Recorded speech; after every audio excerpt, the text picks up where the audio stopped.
immediately, this is in the top 3 horniest movies we've covered on Shelf Life. Yes, it is. Like, Very much so. I don't know if it doesn't I think he's top worse Superman. than James Bond. It doesn't top Superman. I couldn't tell if it was above or below Shrek, but it is in the top 3. Could be on par with Shrek. It's Very damn close. Shrek-like, yeah. Shrek had more characters that were horny, Yes. but this one had way more innuendo for 1959. So much. Horn dogs, all of them. All of them. Even James Mason, who was like, "Oh, I'm getting horny over here. Find me the blonde. Oh, get me that Cary Grant fellow. I could be horny for him as well." Oh my god. Didn't he come off as a Mike Myers character, James Mason, in this movie? Yeah, a little bit. This movie is filthy. Just a little. This is a dirty movie. It's a dirty movie. I mean, Also- I could see where the Hitch was doing it, because, oh yes, I love a good dirty film. One of those dirty movies. But they won't let me get away with it. I'd have full penetration if I could. Oh.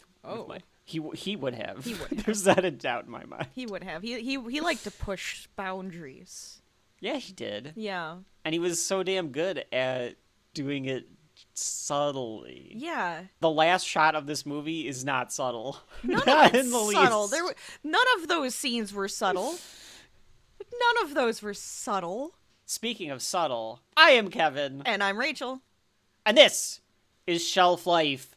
And you have entered the side mission of Volume 6. It is the Summer of Spies.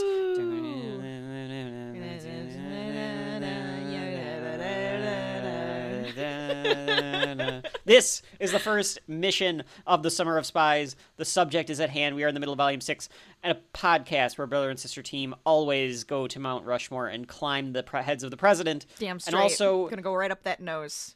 I'm gonna go right up that nostril. damn right. So, there's a story about that, actually. Oh no.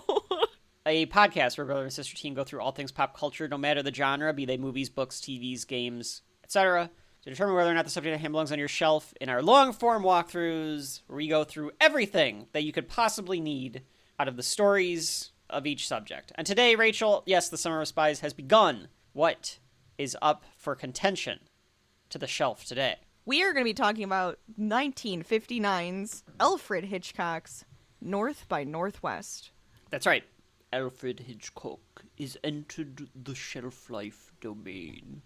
When I was making North by Northwest, I wanted to make something that was thrilling and action-packed. I'm going to be doing terrible Alfred Hitchcock impression the entire time. They should expect nothing less from you at this point. This is Alfred Hitchcock's spy thriller movie. I assume that there's like a million different genres that this could fall under IMDb. Spy, thriller, action, comedy. Yes? You think comedy? I guess. There's some, I there guess, are yeah. some deliberate. Yeah. It's comedy in the sense that, like, nowadays if you watch, like, a action movie, Very there's dry. jokes in it. Yeah. It's that same kind of thing. Sure. Because there's some of it where it's like, this is so absurd. Yeah, that the it's the audience is going to be absurd like, this is comedy. absurd. Right. So I It's can not definitely a knee see slapper, but it's like a, this is weird. Yes. Oh, yeah. this is absurd. Oh. Yes. North by Northwest. Considered a classic. It is one of the movies that has withstood generations of time, found itself in the National Library of the National Film Registry, stuff like that. But Rachel, my question to you is, of course, as always, what is your synopsis? What is your elevator pitch here for North by Northwest? And what is your history? Okay, so let's I'm going to start with what I knew of this movie. I've never seen it before now. Okay. I knew it was Rachel still hasn't seen it. I She's still going in haven't blind. watched it. She's going in based off of assumption. That's right. We should do that one day. We should do one where one of us it would have been interesting. It would have been and has interesting to with this just one. explain it to the other. Anyway, Well, sorry, this is continue. interesting though because I never saw this movie. All I knew was that it was a spy movie. I didn't know what it was, so it had me watching it because I didn't even look at the synopsis of it before I watched it. I just turned it on. I was very intrigued, like the entire time, going, who's this person? Okay, wait, I think I know who this person is. And then I went, maybe I don't know who this person is. And then I went, wait, I think I was right. Watching it like that the whole time, so it was kind of fun. There's my history with it, and now I can actually tell you the synopsis of it. It is about a man who has a mistaken identity of a spy and is being chased by the bad guy that the spies are after. There you go. That's it. That is it. It's a case of mistaken identity. Yeah. And I think that's what makes it like that absurdism of it. I don't know how many of those kinds of stories you'd have had back then. Sure. The one thing I kind of wish, because he's an ad man, he's like an ad executive in New York. Yeah, like think Mad Men. Yeah. Yeah, he's a madman.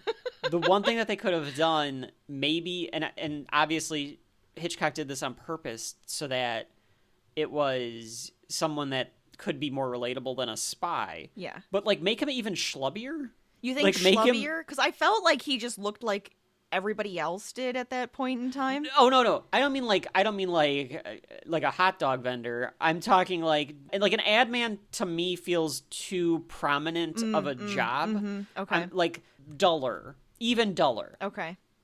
That's what I'm thinking. Gotcha. Because there is one point where he says, like, I've been divorced twice, and he doesn't really give the real reason, but he says, like, because my life was too dull. Yeah, he says which would be a good reason if I thought his life was more dull. Where, like, he just has, like, this cubicle, he's, like, just got this kind of, like, dead-end job. Right. Just a button pusher. I think I get what you mean. That makes a lot of sense. I could see it making a bit more of an impact if he was more of that kind of a guy. Absolutely. But then you don't get Cary Grant. And I guess you wouldn't. I mean, why can't he? He could still do it. He could pull it off. Schlub. Yeah. Yeah. Oh, he could. Yeah. Of course it could. Cary Grant. Yeah, maybe not like a full suit, but at least the tie and a button down. Well, they all were wearing suits. Yeah, they all wear suits. You're right. Never mind.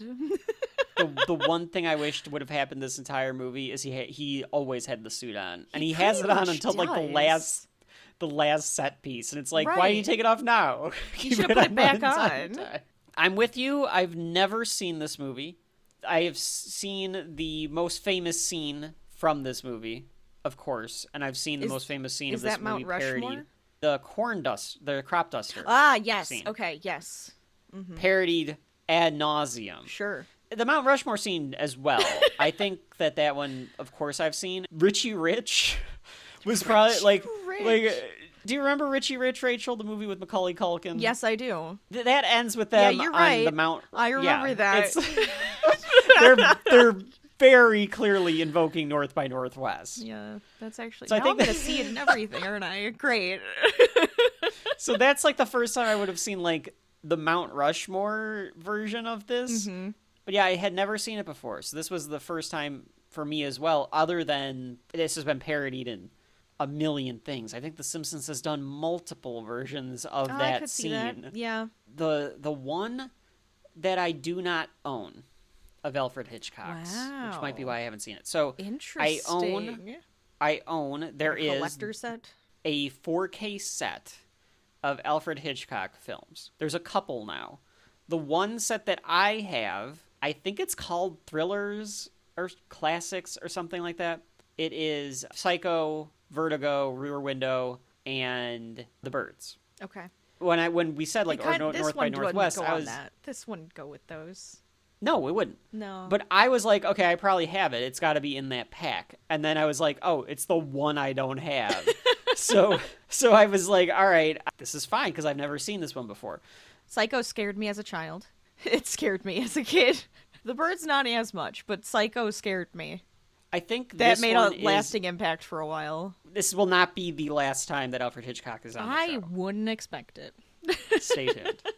Alfred Hitchcock, of course, one of the most prolific directors in history, one of the greatest directors in history, a weird man, a strange fellow, but he's one of the best damn directors we've ever had.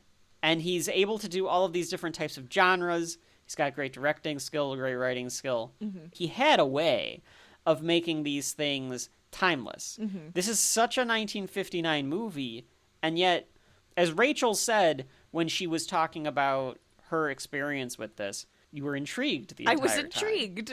That's like the word that came to mind. I was like, no, that's the right word. I was very intrigued. And this is one of the older ones that, I mean, we did 12 Angry Men, which is a couple years before this, but this is obviously one of the oldest films that we've done so far on the show. So for those of you that might be like, oh, that's too old, I can't deal with the pacing or the way that people talk in those movies or anything like that, I would tell you right up front, you will be more on board intrigue-wise than you might think with this movie for sure. And if you want us not to spoil any of the twists, go watch it now. Because there are twists in this. There's and we a lot are of going to twists in spoil this. them all. Every single one of them. Multiple times. So go times. ahead, pause the podcast right now. Okay, go ahead, pause. Are you back? Oh, no. Okay, now they're back. good. Okay, Yeah. Perfect. All right. So, okay, we're glad that you watched it. Now we can talk about the movie. Hitchcock was telling people that he had this. I had this idea that Cary Grant is going to be inside Abraham Lincoln's nose. No, that's on not. Mount Rushmore. Get out. That's where he started. Yeah, it was All right. supposed to be called The Man on Lincoln's Nose. How weird. It had to have been a different concept. I think it was a completely different concept. Okay, because I was like that. It sounds like The Running Man for some reason to me. Like the way that like. Yeah. It could have been. He had different ideas floating around. He had the idea of like a crop duster attacking someone. It was okay. And he had the idea of then he's the like, Mount Rushmore thing. How could I put all of these together? Spies. Yeah, exactly. See, now Rachel's doing it. So, good evening. Sexual innuendos.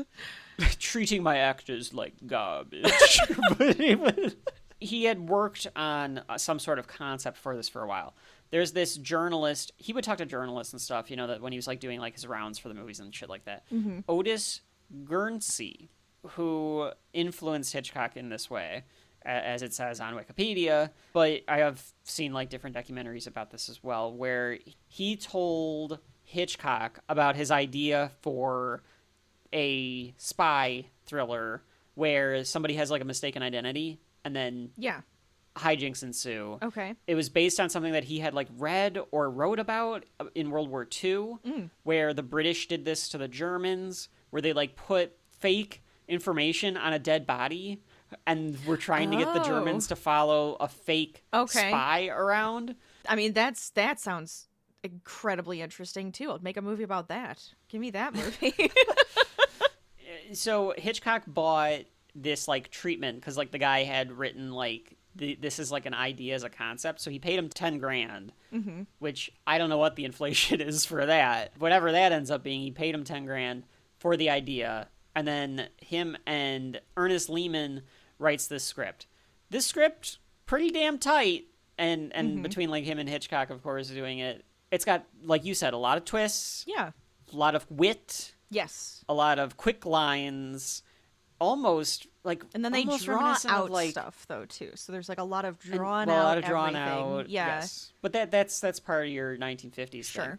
You could see this being like a Community episode, having some of the lines that are in this, with like the way that Cary Grant will say something like, and it just kind of, he says it and it goes by very quickly. Yes. That there's that wit in there. Right. $109,000. Oh, it's not bad. Not shabby. Eva Marie Saint gets an invitation to join the cast. Cary Grant was his number one choice completely for this, so he was able to get Cary Grant to do it. Eva Marie Saint, not a little-known actress by any means. She had just won the Oscar for On the Waterfront. Okay. And was in this. So this is a big hitter time here we're talking, folks. They filmed on sets mostly, but they filmed stuff in Mount Rushmore. They went to the actual Mount Rushmore Visitor Center to do some of the filming there. That's cool. I like that. I like on-site stuff. That's great. Made $2.5 million, which would be, what, 28 million or so. But movies were different back then. Like, sure. Especially the way Hitchcock would do it. He would not open it up mass release. It was like, you would come to my theaters and experience it. Nowadays, it is considered this classic. Like, it's one of those, like, oh, it's in the top 200 on IMDb. I think it has a very, very high Letterboxd rating. But anyway, very, very highly rated. But just because it's highly rated, just because it's well known, just because it's Hitchcock, none of those things matter. The only thing that matters is whether or not North by Northwest has shelf life. Rachel, anything else before we hit the break? I can't think of anything clever. So I think I'm ready. You can't think of anything clever. Perfect. Well, we will take a short break after a word from our fake sponsor, and when we come back, we will dive into North by Northwest after the break. Yes, the wheels of a mighty railroad.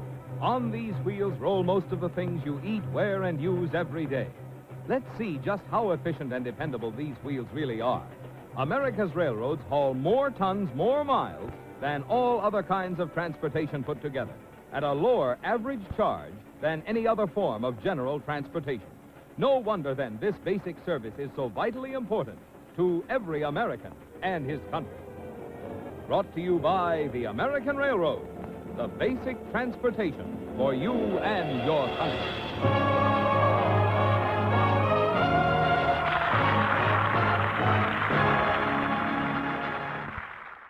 We're back with the first side mission on the Summer of Spies.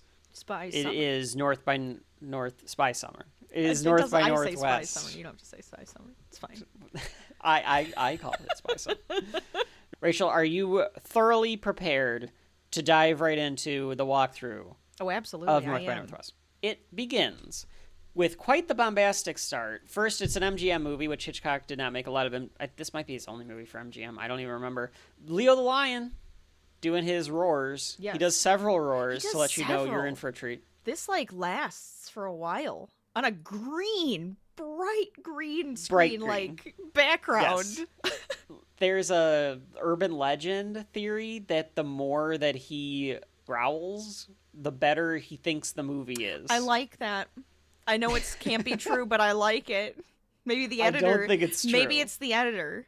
If the editor really likes it, they make the lion roar longer. Or the studio's confidence in it or something. Who knows? Oh my god. If it was really a lion roaring for the movie, that would make me happier. It has quite the bombastic score to start. Bernard Herrmann score, who collaborated with Alfred Hitchcock quite a bit. I still don't know what to think about it, if I like it or not. Rachel, the theme for North by Northwest, could you give it to us? Could I give it to you? You know, do a little hum of it.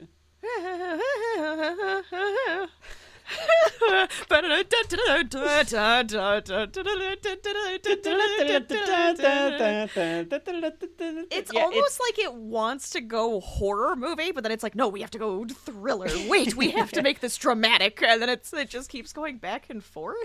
That's what I'm saying. It's very bombastic.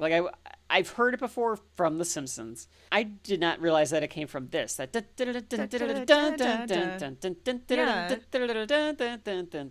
And goes through all the opening credits. The fade was pretty good. So it's this green grid, and then it fades into the office building of New York and does the opening where it's credits all that way. those. The grid is actually the windows of the office building. Yeah, it's it was actually pretty the good. Windows. I liked that. And we see the street in the reflection of the office building. You're gauging how busy the streets are at this start of the movie here, and eventually it goes to street level. We see all the busy streets, and then there's people going in and out of the buildings. The hustle and bustle of New York. Right. In 1959, Yes. right? It's almost comical and absurd how busy the streets seem to be.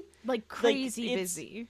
Yeah, there's just a lot of activity going on.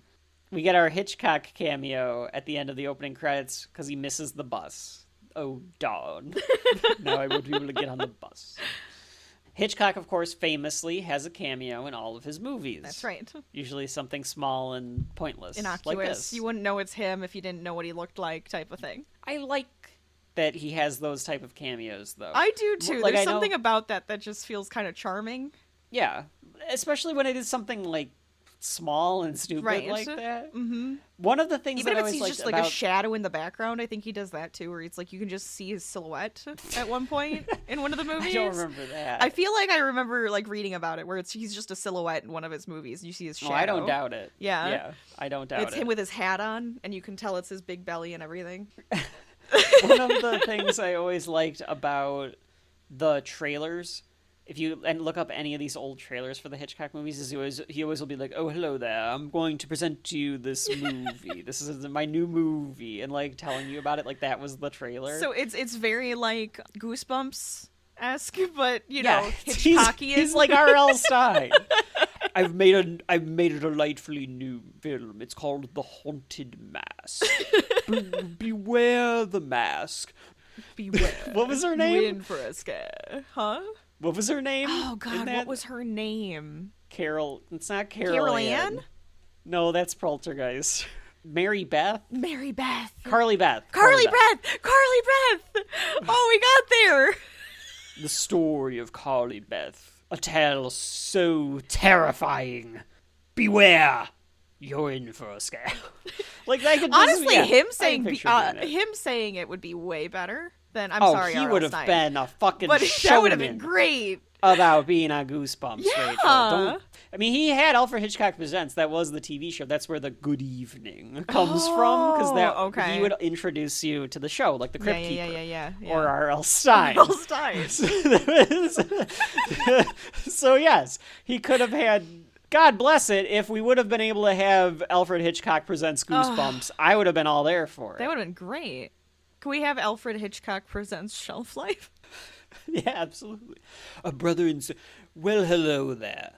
I am presenting to you a brother and sister team with tales so long and dense. One may not be able to complete it in one sitting, but once it is over, you will never need another podcast on the subject of North by Northwest or any other tales for that matter.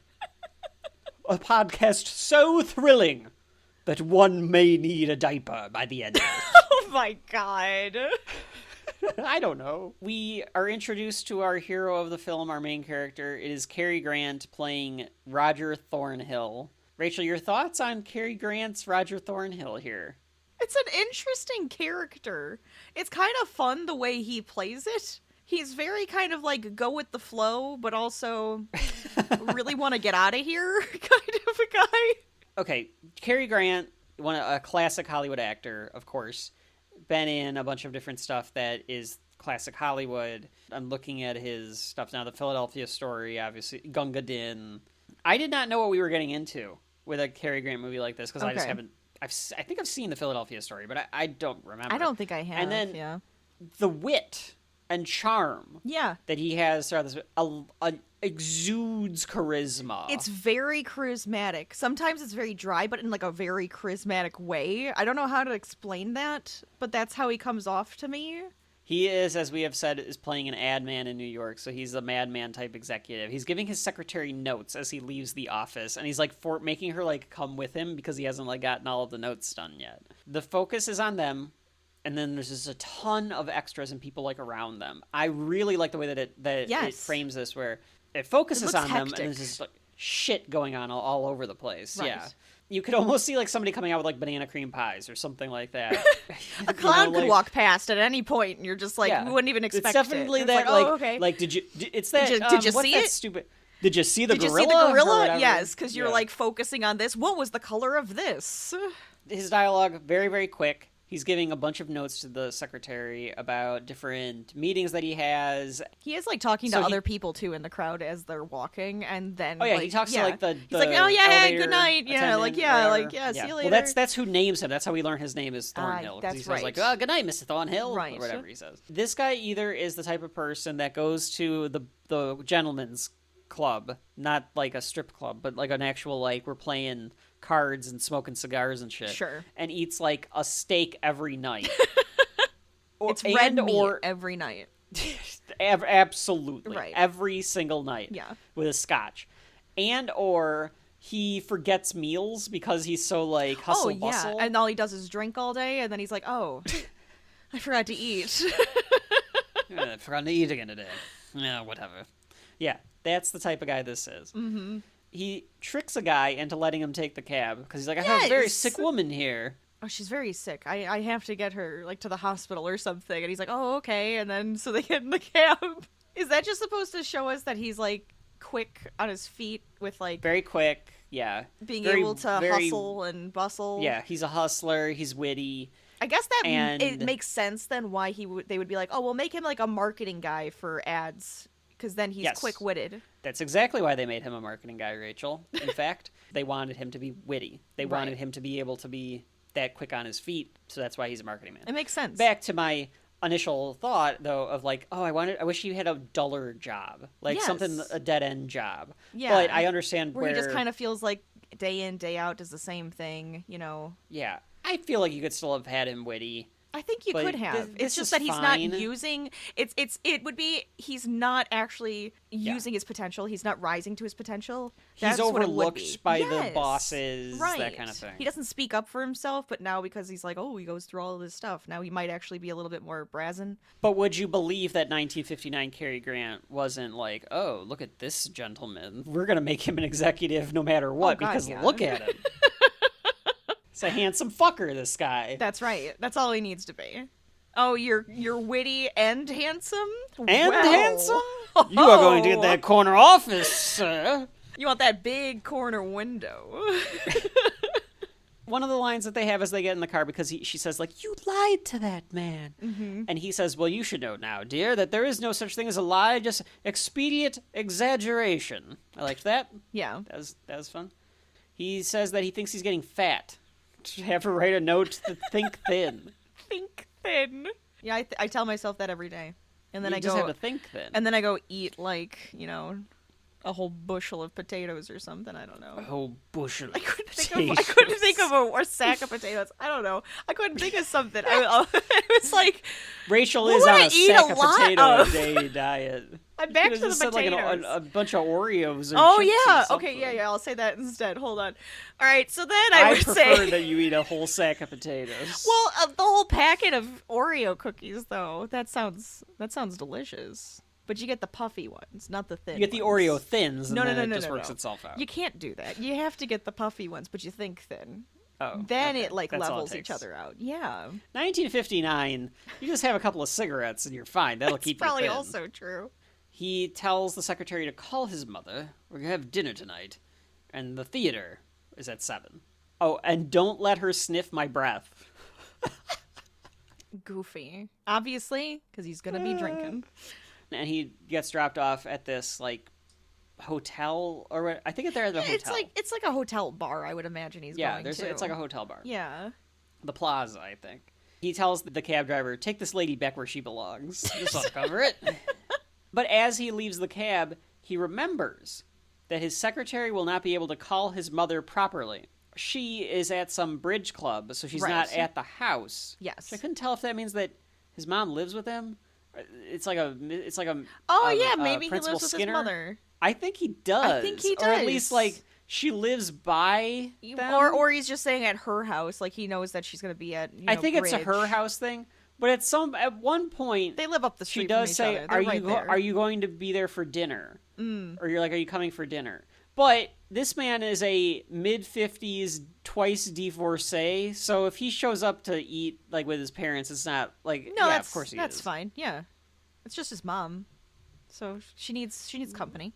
He gets really wrapped up on this though. Like he gets really wrapped up on this whole thing. He is very upset about he's the like, fact oh my that god, I he- told her wrong. Oh crap! Like he's like so like put out by this. The anxiety dude, levels. It's like what do you think is going to happen? That your Yeah. mom is either going to forget about dinner and the theater, your secretary is going to like spend panic that hours something's trying wrong to with your find mother. her. Yeah. Yeah, like I don't understand. He just feels so like bent out of shape about Yeah. it. Maybe that's part of the charm. He's a mama's boy, Rachel, or a secretary's boy, or Both. He's hanging out with these gentlemen like men used to do at the club like this. Yes. You there's gotta a lot enjoy of, the fact there's that- a lot of gentlemen at this club. Yes. You have to enjoy the fact that Hitchcock even gives, and unless there's like a deleted scene, one of the guys is deaf in one ear, so he keeps leaning. Yes, because he One of even my- like it's like he's giving like quirks to these like characters that you never see again. yeah, you which maybe never again. maybe that's part of the charm of the that writing and the world directing, building. though. They yeah, feel where it's like real. you don't know if they'll come back. Yeah, 'cause what if it's they a come spy back? movie. That's very true. That's very true. Because this almost feels, and he's drinking martinis, right? So this Yes. almost feels like James Bond because he's meeting a bunch of men. Think Well, Dr. No. He just sits with a bunch of men drinking martinis. It feels very, James Bond-esque. The running gag is that Alfred Hitchcock made a James Bond movie 3 years before the first James Bond movie. It kind of feels like he could have. Because, I mean, the beats of this movie are pretty much a James Bond movie. Yeah. But it's like but it's So- James Bond with a twist. With a twist. With a twist. Right, exactly. He decides that he wants to send a telegram to the secretary, which why can't he just send a telegram to his mother? Right, like just send Whatever. it to her. Oh well. But he wants to send a telegram to the secretary to tell the mom about the dinner tickets. So he gets this waiter or busboy type guy. Yeah, somebody. The waiter is walking around the club area asking for Kaplan. A Kaplan. It's Mr. Kaplan here. And at the same time, Thornhill Waves him over. says, I missed "Oh, excuse me, boy." I missed yes, that. that's why they think that he is Kaplan, because he waves him down at the same time. Oh. So the thugs think that he has to be Kaplan because he answered to Kaplan. Yes. Although he didn't, but they No. think that he did. No, we get this really whoosh of a zoom shot on the thugs. That's the too. Hitchcock zoom, baby. That's Just a the little bit famous of a shot. woo up Yep. to your face, and they're Hitchcock zoom. like, oh, we got him. We got Now, him. the one thing that is missing from this, apparently, because I read this in the synopsis of the stories, they asked the waiter for is a Mr. Kaplan here, which is why he was asking for Kaplan, because in my That's what head, I figured when you said that. I was like, oh, okay, so they asked for him, so they're like seeing Yeah. if he actually stands up. Yeah, because there's plenty of times throughout this, once you figure out who Kaplan is, where you're like, why would someone have been asking for him? But it's like, oh, okay, the thugs were asking to try to find Kaplan. So he calls the waiter over, who tells him to go. He can go give the telegram in this office area or whatever. And as he leaves, the thugs, who think that he's Kaplan because he answered to it, corner him and then at gunpoint make him get into a car. Yes. And this whole time, Thornhill's just like, all right, What is I this? guess. I'm like, what are you... Okay. Are you kidnapping me? Is that what's I happening? suppose. Whatever. Like, he's so blasé about it. Like, so blasé. The couple of things that he says, don't tell me where we're going. Surprise me. I loved that line. Can I explain to my friends that I'm being kidnapped? Because they're going to think that I'm being very rude, that I didn't return. So if I could just call them for a second to let them know that I'm being kidnapped. I am being kidnapped. That is what this is, right? Yeah, he's so blasé about it. He's so fine, fuck it, whatever. Oh my god. I do have dinner tickets with my mother. You the way he says that, it's very George Costanza, where he's like, I can't get kidnapped tonight. I have tickets to go see the show with my mother. She's gonna be upset. He goes to try to get out and realizes he can't because they lock the It's doors. locked. And it's the 50s, so you have no fucking clue how to open it. It's very He's true. just like, it's not "All right, child locked whatever." because everything was child locked back then. They take him to this mansion with the words Townsend out front, meaning that it's the Townsend mansion. Yeah, I He's thought like, "Who's Towns End was the name of the city or something. That's what my brain went to. I was like, okay, they're at Townsend, and then he goes, Sure. "Who's Townsend?" And I was like, oh, it's a name. Oh, it's a name. I would love to have a giant sign with my name on it. You know, You can do that, Massive. Rachel. No Make it one's really stopping you from fancy. putting Shelf Life Rachel in front of your Damn house. straight. Just being the queen of podcasting, right there. yeah, that's right. That's what your nickname's gonna be. They won't talk to him. He is defiant with them, and then they take him inside, and they make him wait in the parlor, library, whatever it is. Yes. You know, we got into the Clue house, so it's got to be one of those rooms. It's definitely a Clue house. Yes, it is a very Clue-esque house. Tim Curry was about to show up and be like, "Oh, what right this way, Mr. Mr. Kaplan? Body? Oh, wait, I'm sorry, From Mr. now Kaplan. on, your name is Mr. Red." Because I've run out of colors. Well, that's No. Scarlet, though. You can't do Mr. What's- Red. Mr. Gray? Mr. Brown. He's wearing gray. Oh, you're Mr. Gray. Yeah. Excellent. There we go. All right, this way. One thing about these movies, Rachel, from the 50s, as I did oh, yes, right this way. Yes. The color palette of these movies from the 50s and 60s. Yes, the mutedness. The way, yeah. It's so specific to this period of time. Yes. I don't know if it's because of the way that they were filming on actual film with the color Potentially. grading and the grain. So they had to use Like, the if right it just colors to make them actually come out that way. makes it look like that. Yeah, it's so it's- specific. Whenever I think about like filming and how you have to do certain colors to get other colors to pop and do all of those Right. things because of how the film would work, I always think about when with the black and white films, like Addams Family, they said the house was actually very pink and very bright Oh, okay. and vibrant because of how they had to make it look in black and white so that everything would shade properly. So I'm wondering, Interesting. maybe they did the same thing here, where it's like, okay, the yellows are in the background and like the blues and the grays are forward, so they would pop more or something like that. It's just that look, and like Dr. No had it the same thing with like the colored film in this time period. The strangest feeling that it gives me is nostalgia for being a very, very little kid. Yes. At Grandma and Grandpa's house. Yeah. Because Grandma would always tape stuff for me to watch when I was little, which is probably part of my problems now Yeah. of being a collector. But she would always tape like stuff from like the 60s or 70s, like whatever would be like Whatever's on cable. Yeah. That she And thought thinks like, it's oh, very funny. I remember this. Kevin will like it. Bed knobs and broomsticks and like those type of things all have this like color grading. So it always puts me back there being like a little kid watching movies at Grandma and Grandpa's.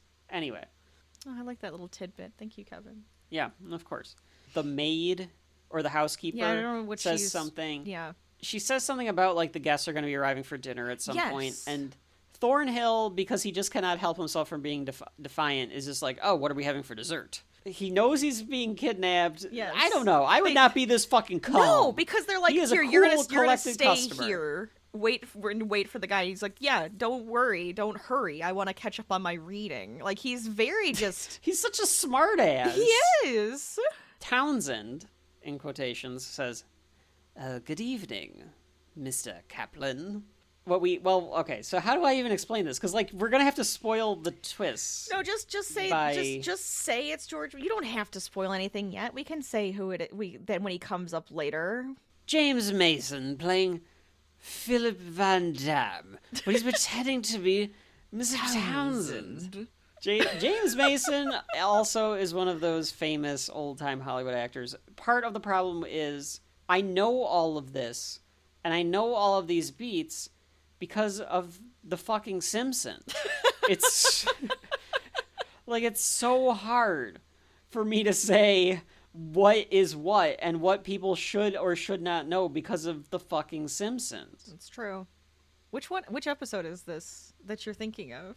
Or do they just do parts of this apart from like? They do on parts of North multiple by things Northwest all the over place? it, all Okay. over the place. All right. Anyways, it doesn't matter. Turns on this giant 1959 lamp. This lamp's fucking enormous. Huge. It's huge. It's Like, you probably could emitting hug it. so much radiation. Probably. It's probably. It's radiated. It's covered in that paint that's like lead paint. You know. Yeah. There's no way turning on that lamp doesn't give you cancer. and then you know it's like hotter than hell too. Like if you touched that lamp, it would give you would third-degree burn burns. you. Yes. You could smell this room. It's like musty. Yes. Musty, cigarette smoke. Mm-hmm. Absolutely. Oh, you shouldn't be smoking in the library. You don't want that on the books. That's ridiculous. Thornhill wants to know why have you brought me here? And he's like, oh, Mr. Kaplan, must we play these games? So they're like, he's immediately a James Bond villain. He Yes. immediately exudes James Bond villain. He really does. Because then you're thinking, okay, so is this guy a spy? is this guy a spy? It's just his, his day job is marketing and his nighttime job is spying. You're saying, is Thornhill a spy? Yeah, you kind of go, okay, so, because you get this James Bond villain coming in, talking to this guy like he should know him, like he is James Bond, and you're just like, is he? Like, is he just playing? Is he playing a game? Because he's very blasé about everything, so it kind of comes off that he's like, oh, I'll be fine. No big deal. Well, yeah, you could. I go you through can this tell, all the time. Yeah, you can tell why they thought he could have been a spy. Yes. Yeah. This is one of my favorite lines. He says, not that I mind a slight case of abduction now and then, but I have tickets for the theater this evening, and I was looking forward to it. And I get, kind of unreasonable about things like that. I'm just going to call him Van Damme. Van Damme responds with, you're making this room a theater because you're acting. Like, you're clearly acting, pretending like you don't know what the fuck I'm talking about. Right. They think he has, like, many different names. They're like, oh, you've like, been under this name and that name. I'll let you do whatever name you want me to call you, but yeah, I know who you are, is his whole point. If this were to happen to you, Rachel, I thought the same thing. Okay, go on. Ask me the questions. Way more times to just be like, I am not Kaplan. I am not this guy. And he says, like, I'm assuming that showing you my identification is not going to make you assume, but, like, let me call someone, and they can tell you that my name is Roger Thornhill. Like, I am call not my office, who call you my think I mother. am. Like, I won't even call them. You call them. Like, right. Like, anyone. Like, I think they're so convinced. Oh, they are completely convinced at this point. That he is a spy. Yeah. That nothing will convince them that he is not. Right, because they're like, of course you have a backstory. Of course you have a job and a mother and, like, you know, this whole thing happening. Like, yeah, of course you do. They built it for you.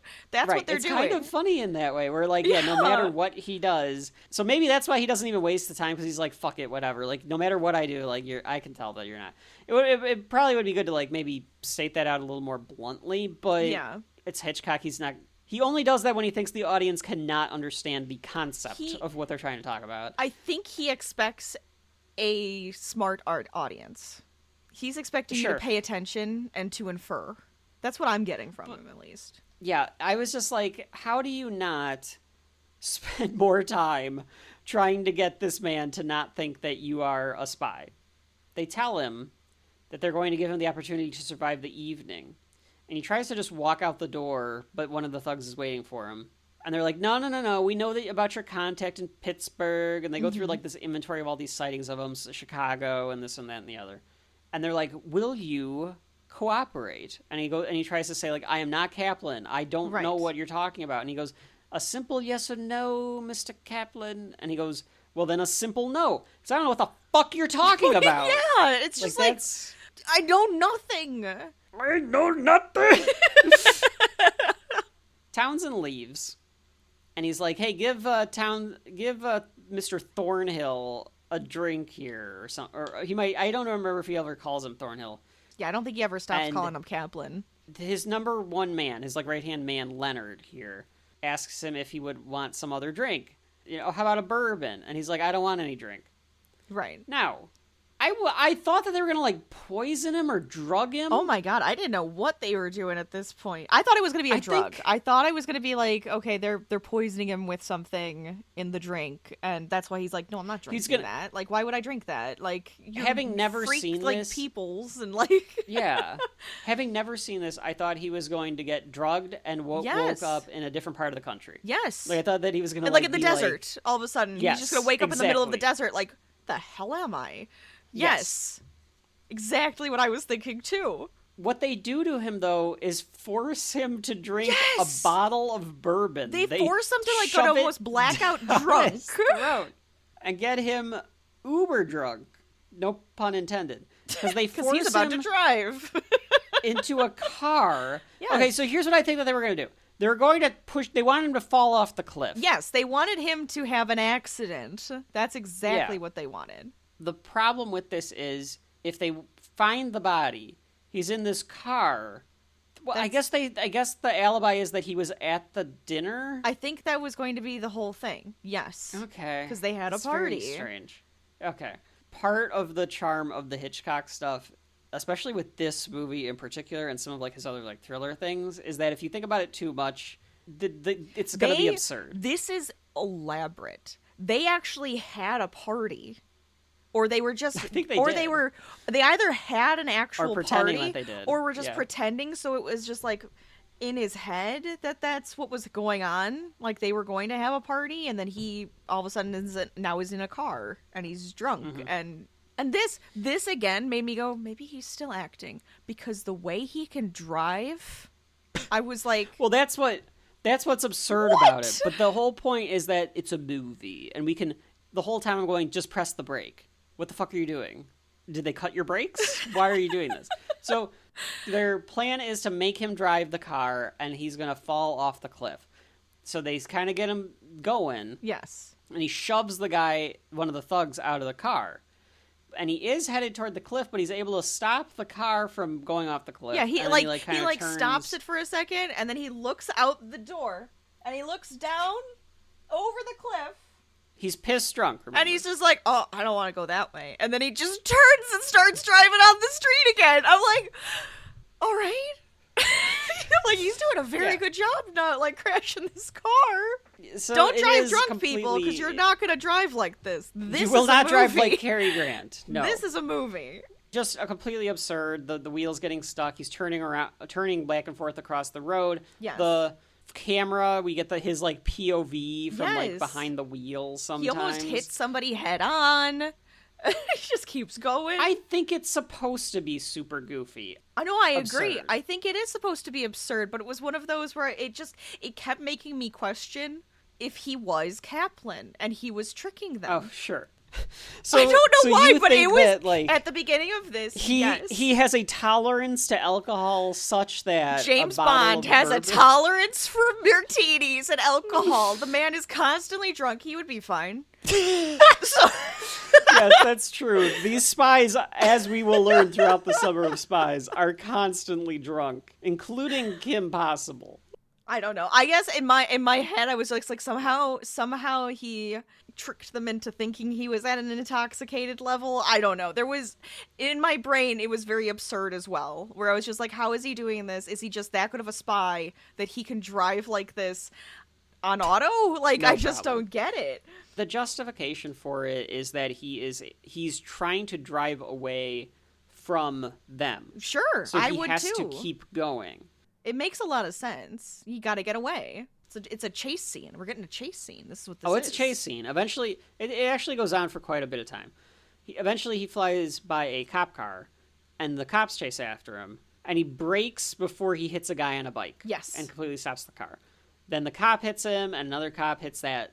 No, then the thugs hit the cop. I thought wasn't it the thugs? No, it's just some other person that was behind the cop. I thought it was the thugs at first. The thugs stop. Mm. They're like following, and they stop and turn the car around. Right. So he's taken into the station for a DUI, and I was thinking, it was Also, 1959. This couldn't have been that big of a deal. Why was there a man on a bicycle at like 1 a.m? That's a great question. Oh, yeah. Absurd. I don't know. All of this is absurd, and I was Because- just so intrigued by it. Go on. In my world, people are on bikes all day and all night.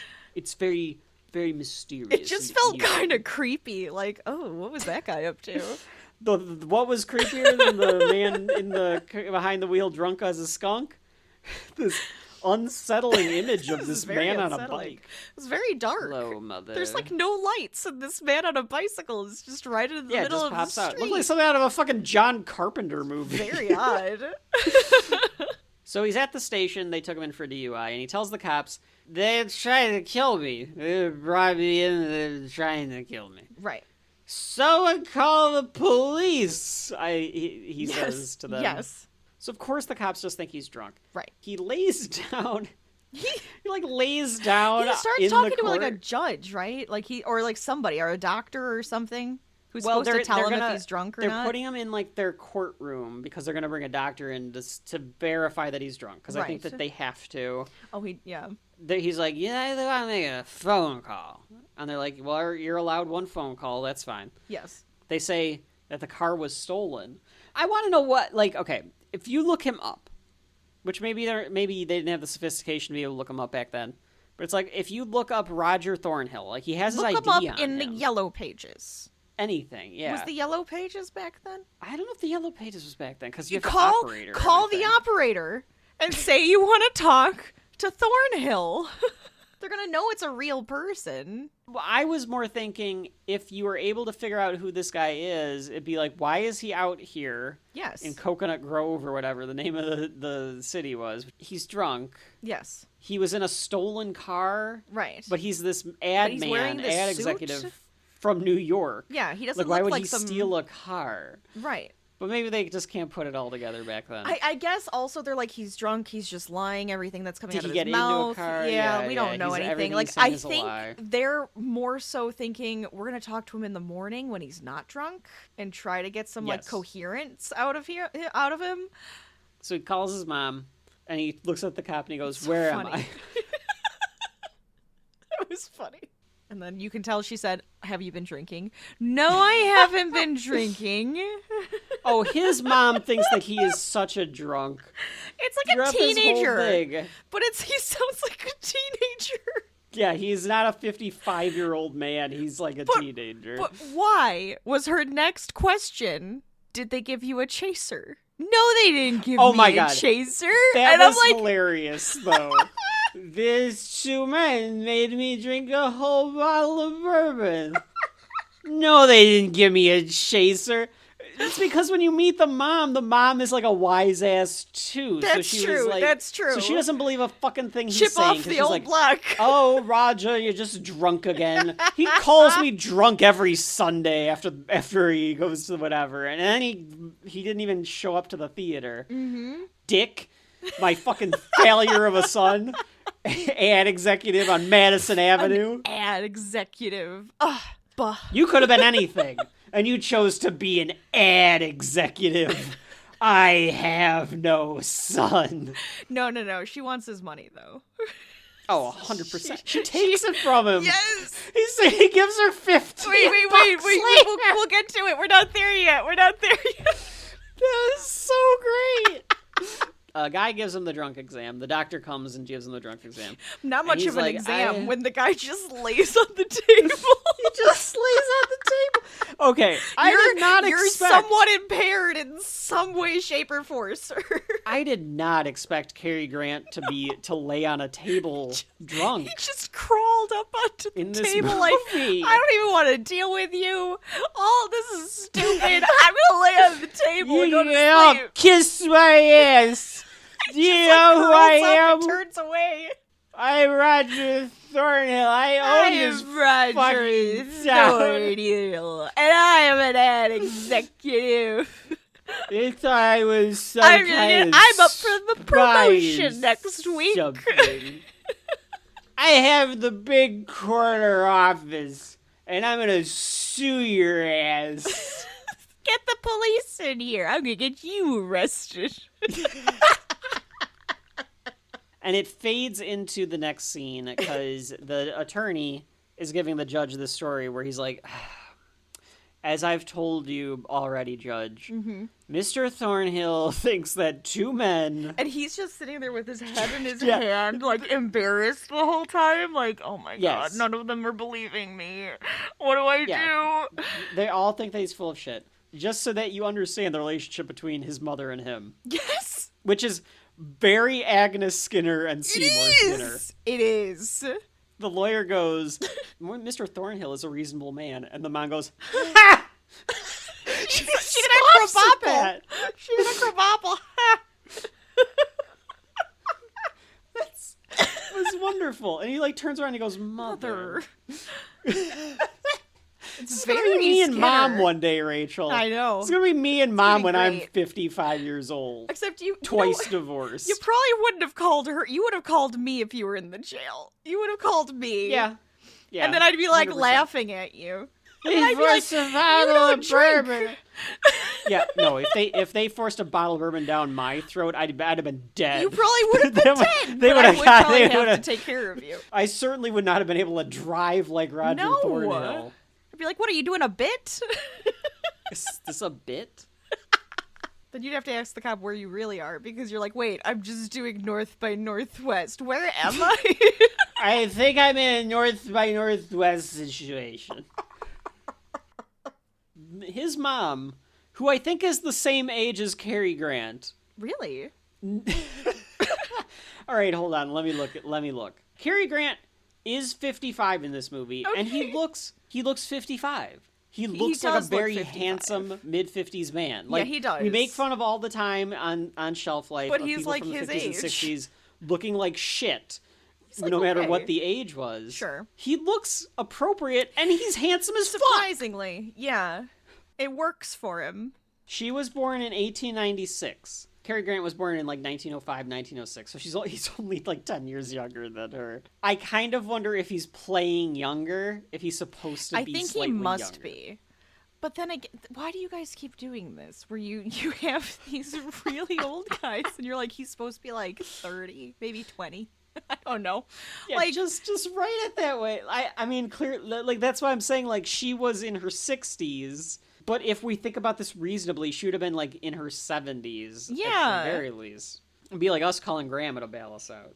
Yeah, she would. And yes, Grandma would go, ha! She would probably laugh. Yeah. That your grandson is a reasonable man. The judge is actually like, you know what?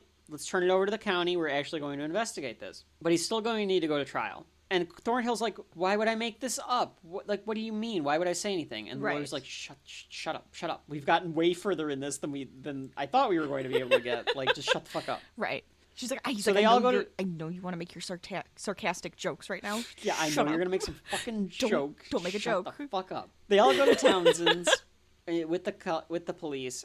The housekeeper's there, and he's like, remember me? And she goes, yes, sir, I do.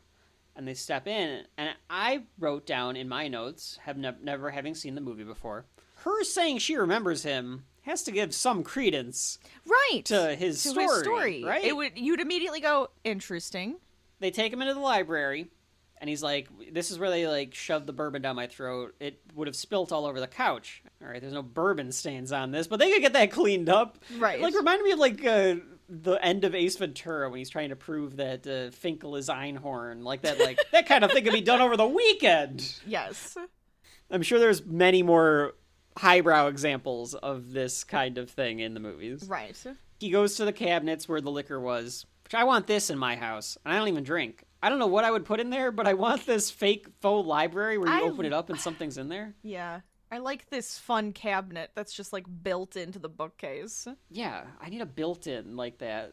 I just want a full library like this where you'd have to have a ladder to get to the top. Ugh, it'd be great. Oh, we've been over this. Like as far as our cinematic libraries go, this ranks higher than the Chronicles of not Narnia. I was gonna go. What are you going for here? That Egyptian library that Evie had. Oh yeah. Well, that one was just precariously made. We don't want that. The cabinet with the liquor is now just books, though, so that turned off. And even the mom is like, and the bourbon. Like, she just thinks that her son is full of shit. She goes, I remember when it used to come in bottles. Like, she's like, oh, is it in the books? Do they come in books now? Like, all of this just makes me think that this man is just a just horrible alcoholic and just makes up shit all the time. Which goes back to the first line where he says, like, there's no such thing as lying. Just exaggerations or something like that. Right. I think he does a fucking storyteller. Yeah. But he does feel like Principal Skinner. Honestly, if they would have gotten a principal, like Principal Skinner, it would have been great. He wears the gray suit and everything. I can't look at this now without thinking that. It's all I'm thinking now is Principal Skinner. I mean, Simpsons, you're on season 37 or whatever. Just do a North by Northwest straight up parody with Seymour Skinner. Yes. Just do it. Yeah. Why not? Like the episode where he's Armin Tamzarian should have just been North by Northwest. And people probably would have loved it. That would have a mistaken identity. And then he's just like, I'm just going to do it. Oh my God, that would have been great. That kind of might have worked better than what I don't know. They could still do that episode. That would have been I'm fun. just saying. The supposed wife comes in saying, oh, Roger, we were all worried about you. And he's like, don't call me Roger. It's like all they do who the hell you are. Roger. Claims that there was a party there, and they're like something about like, well, he stole a car and he drove drunk. And she's like, we thought that you took a bus. Did you steal Laura's Mercedes? And he goes, no, I did not steal Laura's Mercedes. Yeah, because he's like, who the hell is Laura? Yeah, he's saying the wrong things here. He should be like, I don't know who Laura fucking is. Who's Laura? Mrs. Townsend says that he got drunk at the party and left. And he's like, what a performance.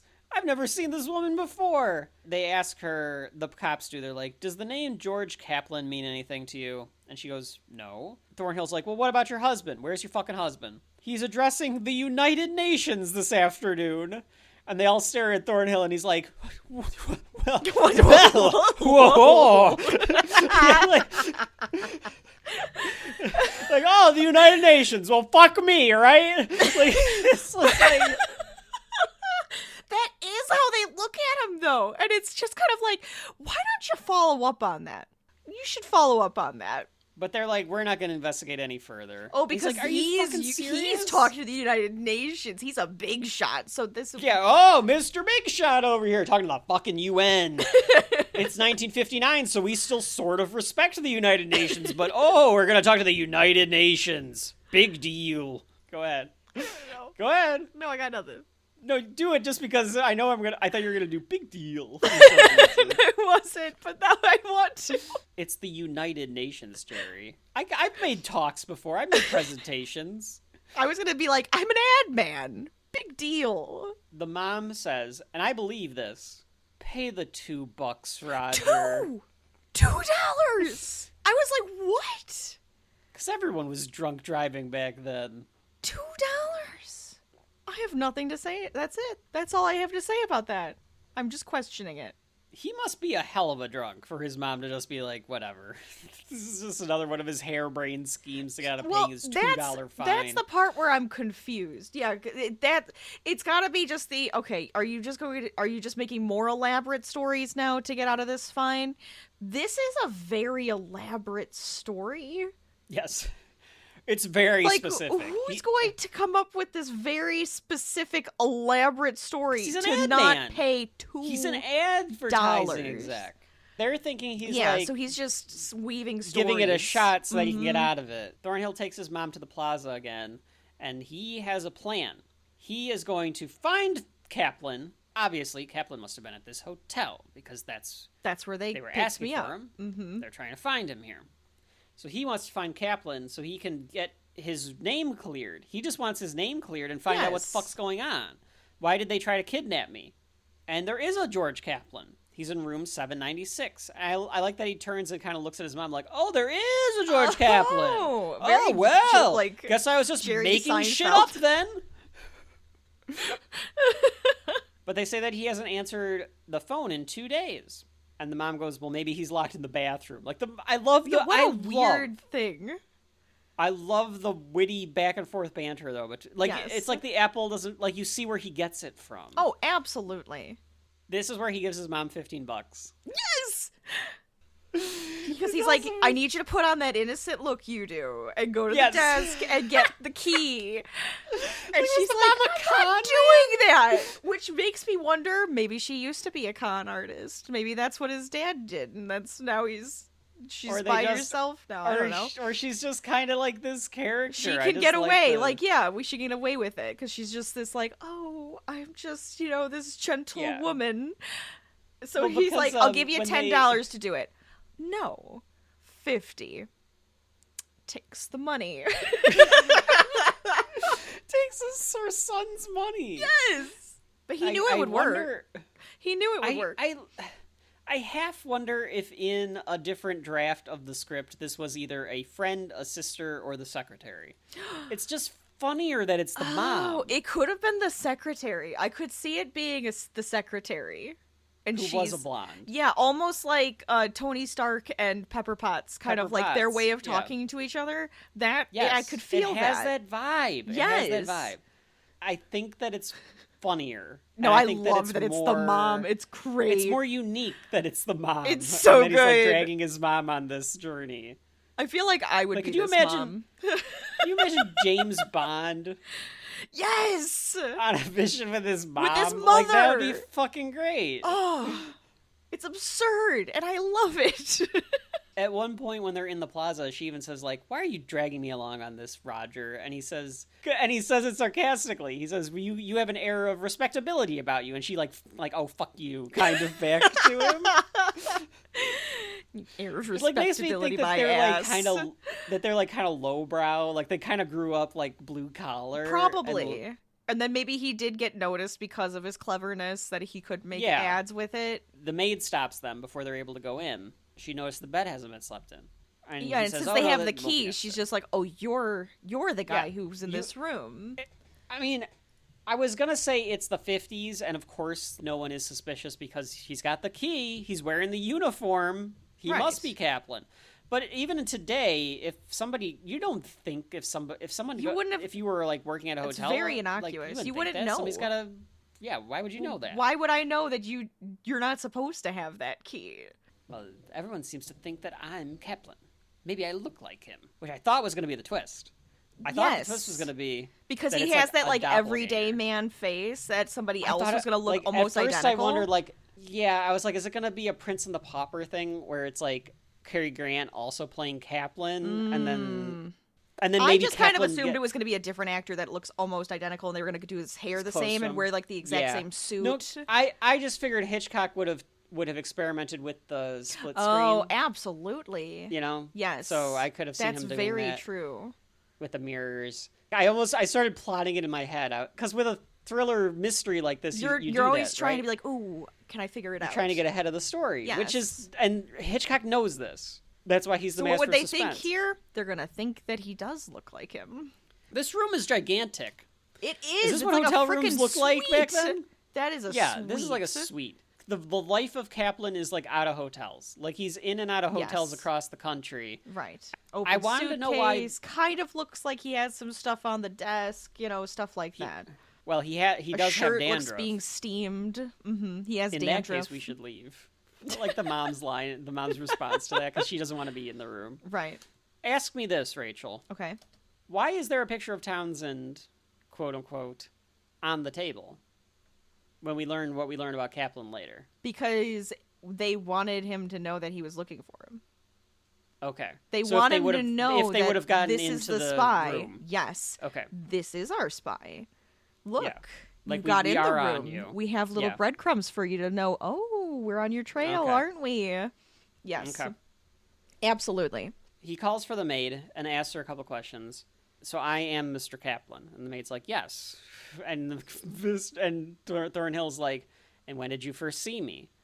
And she's like 2 minutes ago. Do you not Right remember that? out in the hallway. No, before that, lady. The point she's But that making is the like, first that was time the she first saw time him. I've seen you. Exactly. Yeah.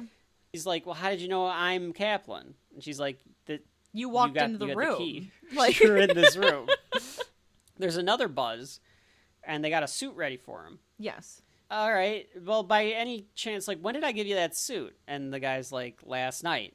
Did I hand it to you? And he's like, no. Oh, no. You never You do never that. do that. Yeah. He's probably like, you're never really here. I'm actually surprised you're here. I always just hang it up in the closet and then move on. Yeah. So he tells his mom, like, okay, no one has actually seen Kaplan. Right. So At it's this not that it hotel. looks like him. Nobody's actually seen him at all. And then when he puts on the suit, I thought the suit was going to fit, and then Right? people were really going to mistake him for Kaplan. That or would have there was been gonna be, like, something in yes. the pocket. I had the same idea, but it was too small. It's too short. It looks It's very too silly. short. The pants are short. And the mom even is like being an ass to him here. She's like, "Oh, Yes. that looks so Oh, good it on looks you." Or so whatever. much better with the pants.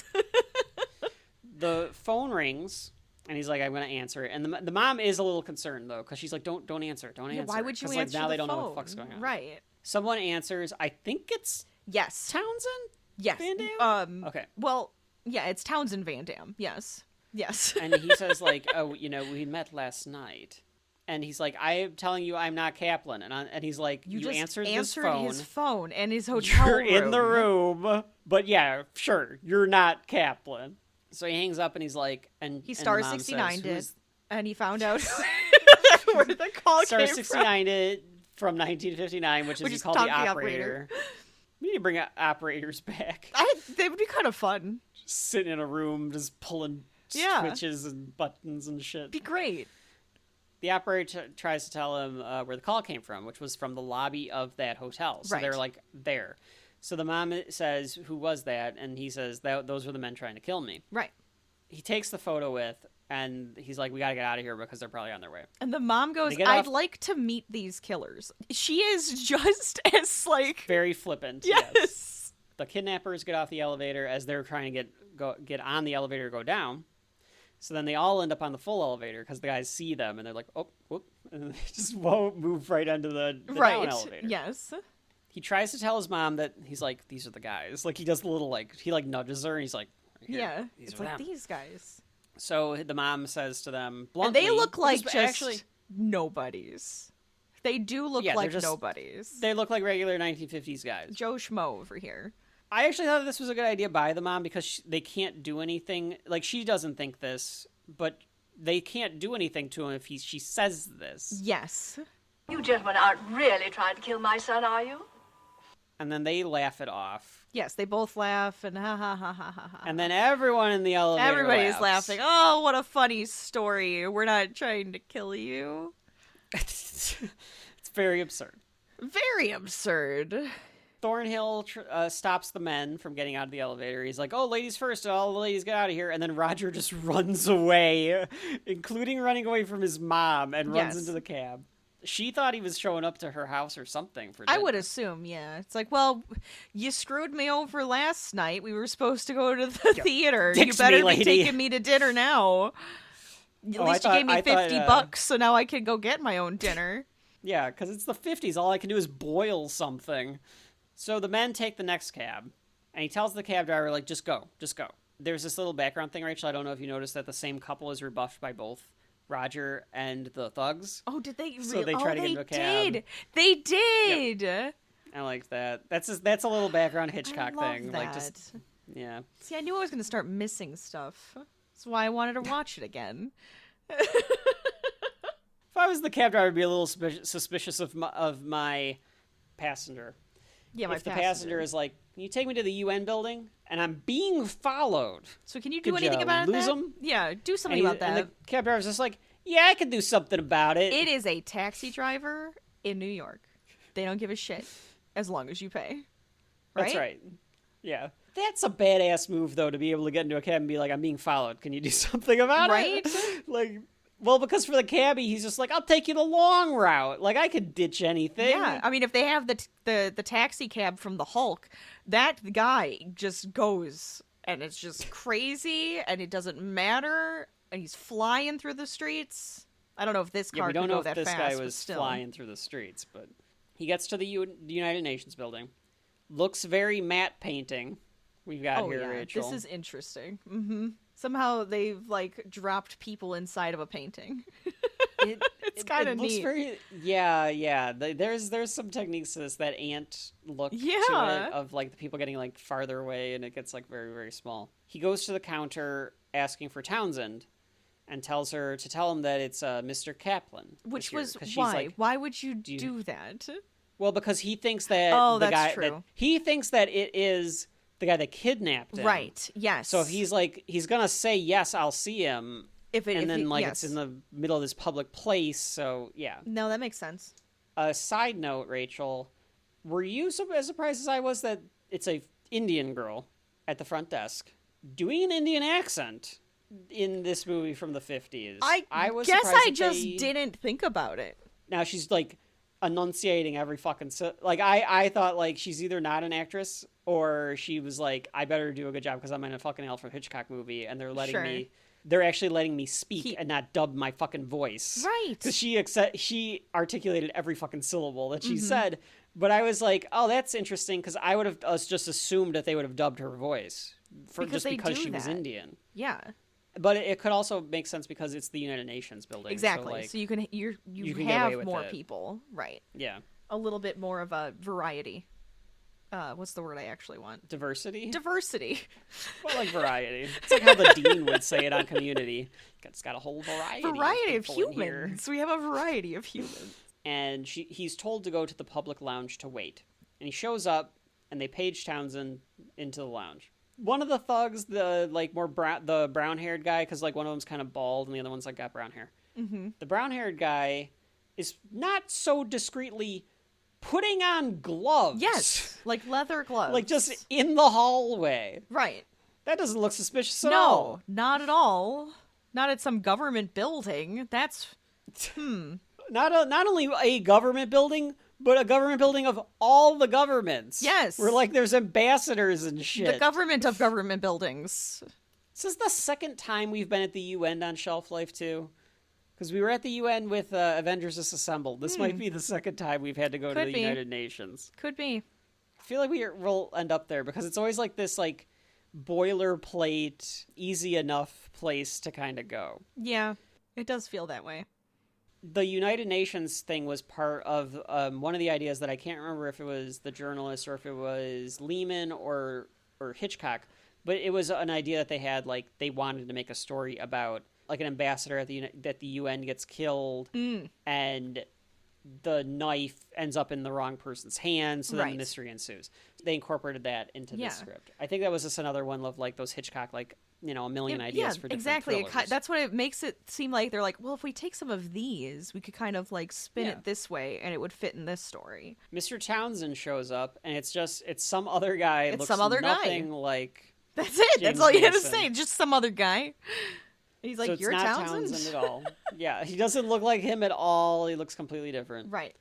And he's like, "Are you from that town?" And he's like, "Yeah, that's your my house." Like, he describes Yeah. the house. He describes everything about it. And he's just like, Yeah, and he's like, "But I wasn't in that house. Like, I've been here for a month. Like, whenever we're in session, I always come here." And he's like, yeah, the house "What is about empty. your wife?" And he's like, "My wife's been dead for 10 years." Thornhill's like, "Okay, this isn't like I like feel bad, and now I don't know what's going on." Yeah, because then he's And like, he's like, I want "Well, to are there explain this to you.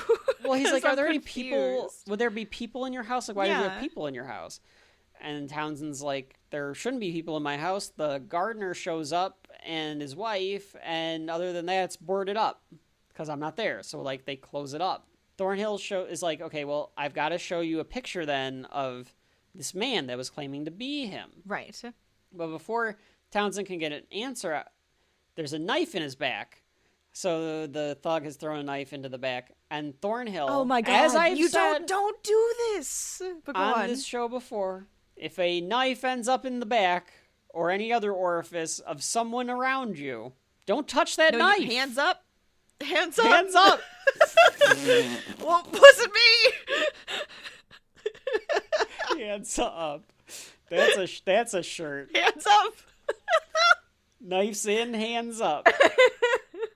Good advice. But yeah, he drops into his arms and he grabs the knife as he drops in, which felt very Clue. And he accidentally takes the knife out, so when the guy falls, they're all like, "Oh my god, you stabbed him." He's like, "No." Yeah, it's the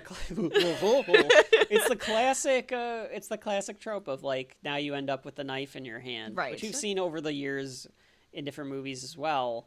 It happened recently on Shelf Life where I talked about don't grab the knife, and I can't remember what it would have been. It could have been a lot of things. We've done a lot Outsiders. of episodes. Oh, it could have been the Outsiders. We've dealt with a lot of stabbings on 12 Angry Men Shelf has Life. a knife, but it's not the same knife. So 2 things about this, Rachel, before we continue on. Do you believe that Van Damme was after some information that Townsend had? Is that why he was, like, at the house and why he ends up killing him so that he can't, like, be on the trail? I feel like it Van has Damme to was be a after some part of it. information Townsend had. Okay. I feel like that has to be a part of it because he's like a big guy, a big shot in the government, right? There has to be something that he was looking for there. Do we ever really find out? No, we end up finding out that it's microfilm of some kind, but we don't know what it is. Sure. We just know that it is something. Okay. It's like you don't have to know. No. It doesn't, like, matter. No, because he's just a bad But- guy doing bad things. Well, and this is another one where I felt like in a series of steps where at some point they should have been clued up about the fact that he wasn't really Kaplan.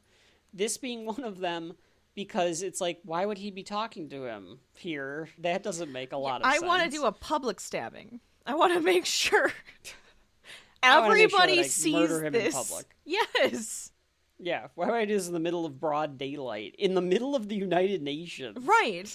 Somehow, the security is so lax at the United Nations, which I believe, that he is able to run out Right. of the painting That's a and great get shot. into a cab. I love this shot. The overhead. Yes, where he's like, just this little, like, ant running on the sidewalk and then gets Yeah. into the cab. Yes. It's great. There's a picture of him in the paper now. And we are at the United States Intelligence Agency. That's right. Yes, the old U.S. Intelligence Agency, the USIA. So this is one of those very Hitchcockian scenes, in my opinion. All right, he's going to level set with you. He's going to give you some exposition. He's going to give you some information. Mm-hmm. Everybody just sit down. I'm going to tell you somewhat of what's going on. So it's all of these people around a table, all of these spies, or FBI, CIA. We never really find out what it is. No. They're part of the alphabet soup. Right. Is how they phrase That it. is how they phrase it. They don't want them to. We don't want you to know. Right. That's the whole thing.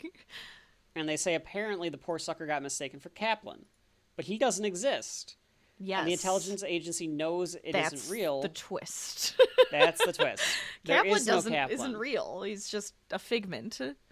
They've been setting up Van Damme, who is the one that was posing as Townsend, to think that there was a spy after him, so that he would grow paranoid and try to find trip the himself spy up. and trip up. Mm-hmm. And then that they would be able to like find things out about the information, because they actually have a person on the inside. Yes. They have a man on the inside, Right. and they need that person. It's like The Departed. They have a man on the inside, So and they need that man person, to be that person can't be found. So they have this Because decoy, they so have that a they decoy. can actually get them when they need to. Yeah. And there is actually no person that is Kaplan. Right. It's fake. It's their ghost. Isn't that how they say it? I would think so. call it a ghost. It's their ghost. Intelligence agencies that are listening to Shelf Life, which we know you are, please let us know. Yeah. If that is the correct phrase. Do you guys use that turn of phrase? That's fine if you tell me. Obviously, I won't disclose that information. And thank you for your listening. Yeah, I Appreciate hope you're that. enjoying it. Yeah. Tell us your favorite episode. You know our The email. professor... Yeah, you know everything about us. The professor, who was apparently like in charge of this operation, says, because they're like, what do we do? How do we get him out of this? Because they're going to kill him. We can't let Yeah, like Thornhill now get... they're gonna kill like a civilian. They're like, Yeah. And the professor says, we do nothing. We could congratulate ourselves on this stroke of luck. We actually have a person now to be a decoy. We don't have to even fake it. right. He's actually he's being a decoy. He's a bit loud though for a decoy, but yes, he is Yes. a decoy. He's going to be after Thornhill now, and Yes. like maybe that will allow us to be able to play something up. And they're like, well, what about Thornhill though? Like, what's going to happen to him? Is he going to be able to stay alive? And the professor goes, that's his problem. Like, wow. Well, he's saying like we would endanger our own agent Yeah, they trying can't. to save him. Right. They're like, we can't do this because there's there's something bigger that has to be done. He's just one man. So whatever this guy's doing is way bigger than just one man's life at stake. And I think they're keeping tabs on him enough that they think if he was ever in real trouble, they'd step in. I think so. Well, we find out. I mean, as we go through, they never really had him alone. Right. Thornhill is at the train station. He calls his mom. If I'm the cops, the first thing I'm doing, Going to that mom's. going to that mom, and I'm sitting there waiting for him to call her. Right. It's like the Terminator. Yes. I'm going to go to your mother's house. I'm going to wait for you to call so that I can find you so I can terminate you, Mr. Thornhill. Mr. Thornhill. Or is your real name Kaplan? Are you Roger? Are you George Kaplan? No, I'm Roger Thornhill. Oh, okay then. Next but it person. seemed like you are Kaplan. I know I'm looking for a Kaplan, so I'm gonna kill you just in case.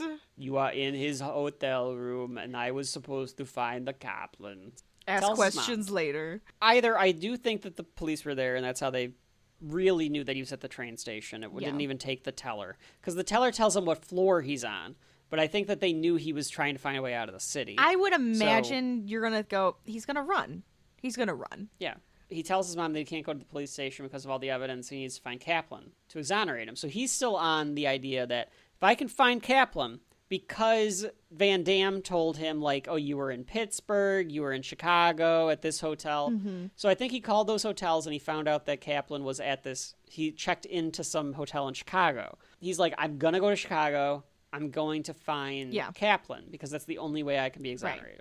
And he has to take a train because he can't hide or jump off of a plane if someone finds him. If he sees him and they recognize him, right. He feels like it would be easier to hide on the train, especially like when it's making stops. You could just either jump off and leave if you need to, or keep switching cars, yada yada. I think a car would have been the ideal. I would have thought a transportation. car. Yeah. Yeah. Do you think he owns a car? Or is he one of those No. guys who lives in the city? Nope. Screw He's a the New car? Yorker. He doesn't even know how to drive one. Maybe a bus? No, because a bus. Here's the difference. Because he can't train rent a station- car. But a train station has designated spots Right. where it gets off, where you can hide. Yeah. A bus, there's no hiding. That's you can't fair. hide on a bus. That's the same problem as a plane. Sure. Yeah, so I guess the train was the only way to go. It's the only way to go. But it is just this easy to get away with as a fugitive from killing a diplomat. It's good to know that in 1959 you could kill a diplomat and just be able to get the hell out of that city. Right. You know what? This just reminds me of the guy who killed the CEO in like broad Yeah, daylight, and then he a did little get away bit. for a while. The sweeping shots of the train station as he like walks through it, I thought was very old school movie. Again, a ton of people. You're focused on him, but there's like all Right. this junk going on. Yes. There's a lot of He- people. Like it's actually feels like a lot of people. Claustrophobic. Yeah. Yes. He also puts on these weird You- sunglasses. He's got these sunglasses Like on, and I was women's like, sunglasses, I think. yeah, they're ladies' glasses. They look so strange on Cary Grant Yes. wearing these sunglasses. It makes him looks so stick out. out It of does place. not make him look like he fits in. Yeah. It's absurd. He asked the teller for a bedroom, Because it's a sleeping and car. the guy's like, well, I don't know if you're going to get any of those. The train leaves in about 5 minutes. Got to be all sold out. He's like, can you just check? And he's like, what's wrong with your eyes? And he goes, they're sensitive to questions. Now shut the fuck up. It's true. Sir, mind your own business and go ask about the train. Thank you. All right. Of course, the teller Maybe I have a has migraine. Leave me alone. I'm drunk. All right. I'm belligerent. I'm hungover. Clearly, the teller like has a picture of him because they've been tipped off Yes. to like let the police know if this guy shows up. But he just kind of takes off onto the concourse anyway, with no ticket, and is able to get onto the train. Don't know Yes. how. Well, he But he was snuck able to get onto past the the guy going, I'm just seeing my friends off. And then the guy goes, Yeah. no, you have to tell me who that is because you can't just go on the... And he just runs. And he just does it anyway. Yep. And they just let the train go. Yep. I'm like, just fuck it. It's whatever. They'll get him. They have Like, to go. They nowadays, have to the go through train would- everybody's ticket anyways. That's fine. The train would not leave if someone got past the turnstiles. Yeah, That if they were shouldn't. running like that, they would have been like, "Don't go." There's Yeah, a we guy have to running search the onto the train train now. that does Yeah. not have a ticket. So he goes onto the train, and the movie becomes infinitely more horny. Infinitely. He stumbles into a blonde. Yes. Because of course he does. Of course he This does. This is Eva Marie Saint. She's very pretty. Well, of course she is, because she is a Hitchcock blonde. And I mean that was his thing. He would put blondes, like the buxom blondes. Well, I in guess all of his because they were movies. the She's not very blonde buxom, bombshells, right? but- Yeah. He liked them, and he thought that they made good femme fatales Sure. or damsels in distresses or whatever. So he sneaks into this like closet room thing, and the blonde, who we don't know her name yet, but her name is Eve Well, Kaplan. first Or not they Kaplan, had a Eve, little bit of a. There's another K. First, they had a bit of a. Oh, I'm sorry. Oh no, I'm so sorry. Oh. Yeah. Back and forth, and then he jumps in there because the cops jump onto the train, She tells them to. Oh, I think he went that way, and they like. and it run looks like off he into jumped another off the direction. train. Yes. So then they must have do. jumped off the train. His wit comes back here because he comes out of the closet and he goes, 7 unpaid parking tickets, says to her. She's like, And then she, okay. yeah, she walks away with like a, "Ooh, look at him. Look at this hunk. Immediate sexual tension. She was Martha Kent in Superman? In which one? Superman Oh, interesting. Returns. Superman Returns? Yeah. No idea. Didn't know that. Titanic. She the works, TV man. She miniseries, still works. apparently. I went back too far now. But yeah, that's fun. At some point they say that she's like 26 or 28. I can't remember, something of that. I think she was really like 35. Okay. Regardless, has horny eyes. Oh my God. She's got fuck eyes for goo goo eyes for this man that's twice her age. That happens, right? I He's guess. handsome. He's I a guess he's handsome dude. handsome. Handsome dude. Oh, this is a long shot. Yeah, of long. The Very conductors. Hitchcockian. Oh my god, the conductors taking tickets, and you're just sitting here Yes. while they take tickets, and then when they finally leave the screen, he comes out of the toilet, and it's just like, jeez. I mean, it's. I thought it's they were gonna on open the purpose. toilet. Honestly, I thought they were gonna check in there, and then they don't. It's on purpose so that you don't know. You're waiting for the jump scare. That's right. It's a Hitchcock long, like deliberate 1950s type of scene where it's like, should we feel suspense? Like, what's gonna happen? Yeah, what am I And supposed it's like, to be nope, you just feeling? get out of the toilet. Okay. I do like that he covers a newspaper when he sees one. Yeah, he like folds this paper at the bar, and I thought that was gonna come back. Like, is that some sort of like character quirk where like he needs everything to be like? Oh no, just it's because it had so? his picture on it, Kev. Oh, I missed that. I don't Okay. think they showed it, but you gotta like the That's- FBI I or got it. the big guys, the I spies got it. actually had it. So it's like I was like, oh, he's covering his picture. Okay. All right, that's pretty good. Yeah. Okay, that makes sense. So on these trains where they take like multiple days, if you show up at the diner car, they'll sit you down like you're on a cruise ship. Yeah, where you're, kind like, of with some other wherever. people. You'll end up eating Yeah, with other people. Mm-hmm. because there's not enough tables for like everybody. Sure. And he ends up with our blonde friend. That's right. Eve Kendall. And she's giving him the sex eyes already. I wish that there were more trains that did this. Like I've never There's never still a good amount on there. I want to go on one of these. Yeah, it would be kind of We've be been an planning interesting like way trips to like travel. this. Mm-hmm. See how this would work. I wish the trains here were better for like cross country travel, but typically they're not as good. In general, the United States has really shitty train transportation. Yes, I like, wish they would compared to, like, update it. Europe. Mm-hmm. Like the European train transportation, or like Japan train transportation. Oh well, is, like, there's light of years course better. the bullet trains, but even like Yeah. Canada, they have like some really beautiful trains and like really cool routes and stuff that you can take across the country. Yeah, we have shit in the United States. It's very sad. That's most of our public transportation because God knows we cannot pay for anything for people to actually use. Yeah. She has the flirty eye at him, like you Yes. said, Rachel. Like, just completely smitting with him. Oh yeah, she's smitten. And he goes, I know. I look vaguely familiar. It's something about my face. It's a nice face. You think so? Oh, here. I wouldn't say it if I didn't. Because he does say honest women frighten him. Yes. Honest women frighten me. Because he says, oh, you're that type. Yes. And she says, what type? And he goes, honest. I already had thoughts at this point. I don't know if you want me to voice my Go ahead. thoughts.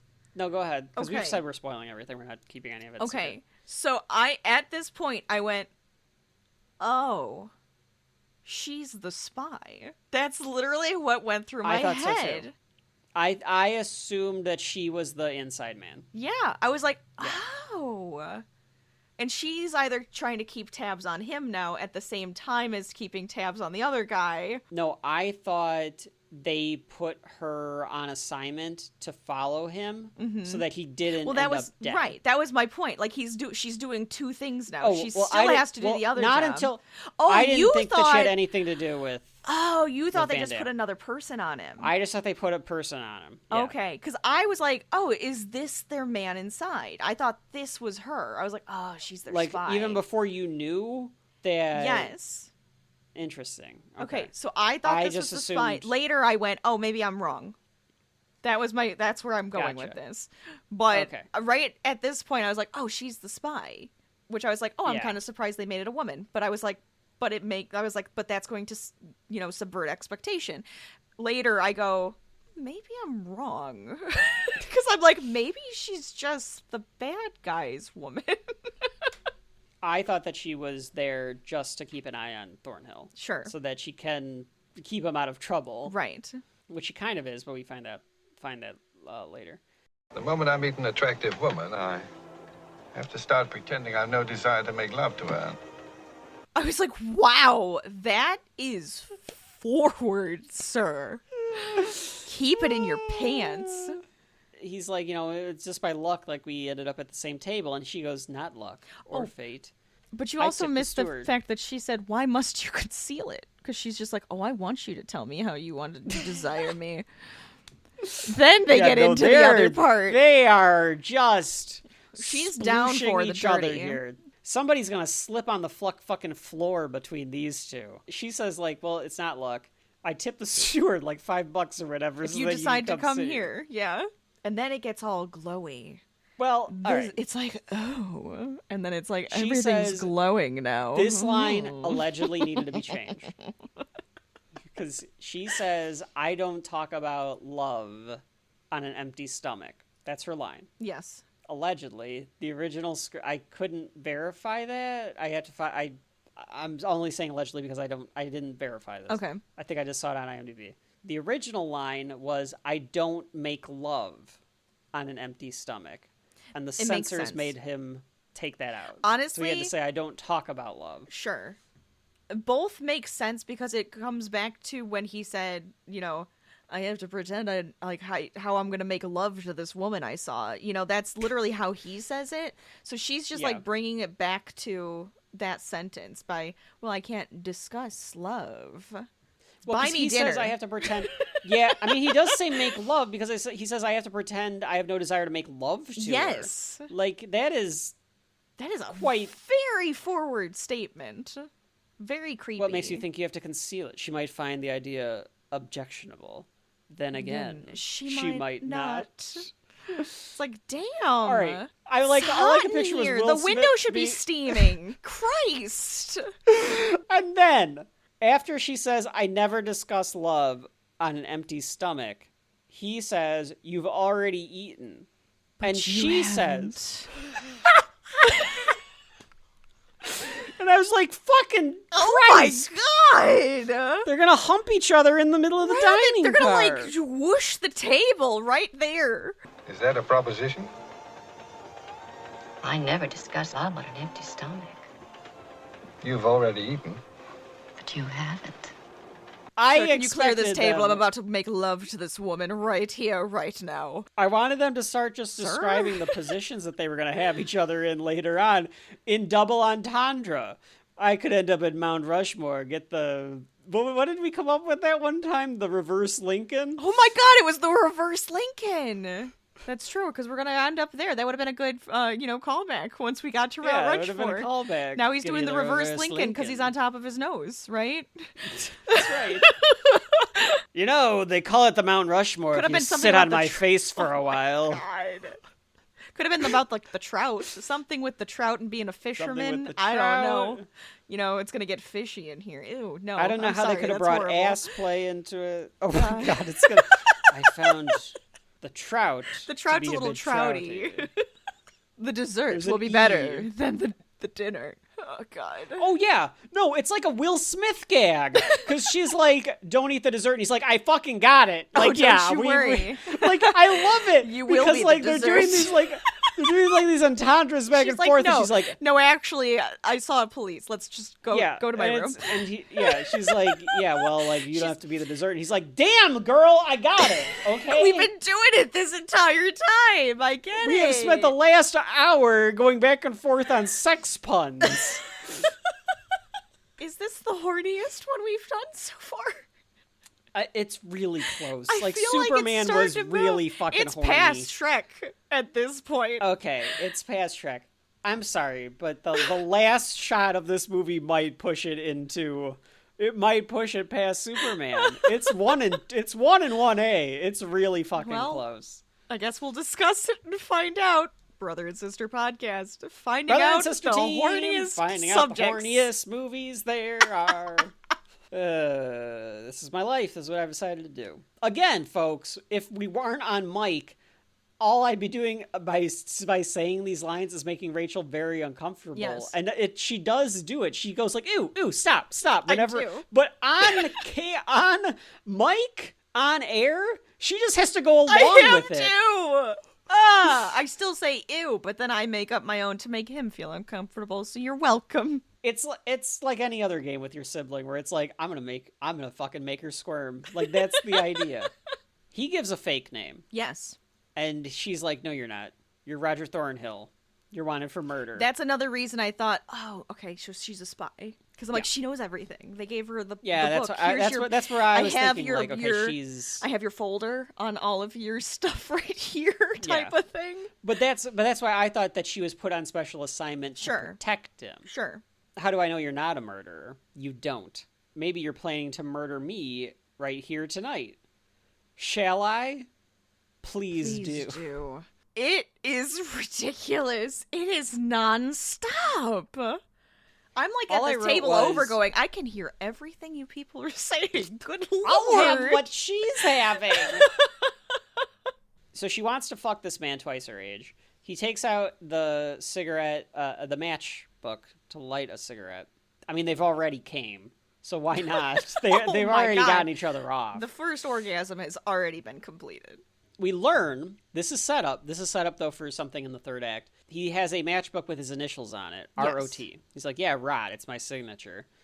And she's like, what does the O stand for? He says, nothing. I didn't know if he just didn't want to tell her or if he really didn't, it's like not really, his middle name isn't really an O. He just wanted it to be Rot. Normally when you monogram something...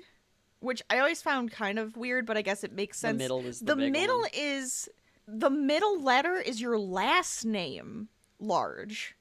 And then you do the first name and the middle name on the outer ends. So it is kind of like, oh, but O isn't your last name. So O would have to be the middle name. So it is kind of odd. I kind of wondered if it was something like... Maybe it's like Orson? Orson. I thought Oscar. Oh, Oscar is probably a more normal name. I went Orson because it just kind of feels like he older. Was named after the great Orson Welles. But it sounds older, so that's kind of why I went with it. Can't think of any O's name. Othello? No, because that's just ridiculous. Roger or Othello Thornhill. With that mom like that, you never know what she's gonna name you. Orenthal. Yeah. I'll give you an O name tonight. Oh, God damn it. It just keeps happening. That's why she wanted to know what the O stands for. Yeah, she was setting him up, and he didn't fall for it. So she's like, next one, it's fine. Trying to do, all right, we'll move on to the next one. She seductively blows the match out from the cigarette being lit up. My friend, at this point, you have to be a little suspicious. Yeah. This hot blonde, half your age, is like falling over herself for you here. She's like, take me now. And it's and like, you're a wanted fugitive. Right, and she knowing knows that some sort of spy organization is after you. Yeah. You don't know if they're bad guys or what. I'd be a little suspicious of this. Oh, sure. But he's got James Bond syndrome. Oh my he's God. Just like, absolutely. Thornhill, you've still got it. Like, Thornhill, you dog. She says that she has a large drawing room by herself. Yes. Shame. Don't order dessert. Yeah. Yeah. Yeah, it's one. What was the number? Damn it, because now I don't remember it. Yeah, she says whatever the number is. It's supposed to be sure easy, it's been and it's used not. in a bunch of stuff. Yeah, it's easy to remember. Oh, E3901. It's so easy to remember. Well, she's trying to implant that in his brain. All of these flirtations. She says that the cops are coming, so he heads out of the car and follows her, and she hides. It's comical, right? Yes. This is supposed to be funny. Yes. She hides him in. You're right. This is actually funny. Yes. There's comedy. There's comedy a lot of in comedy. this. I guess I overlooked it, but you're right. You're right. It's comedy.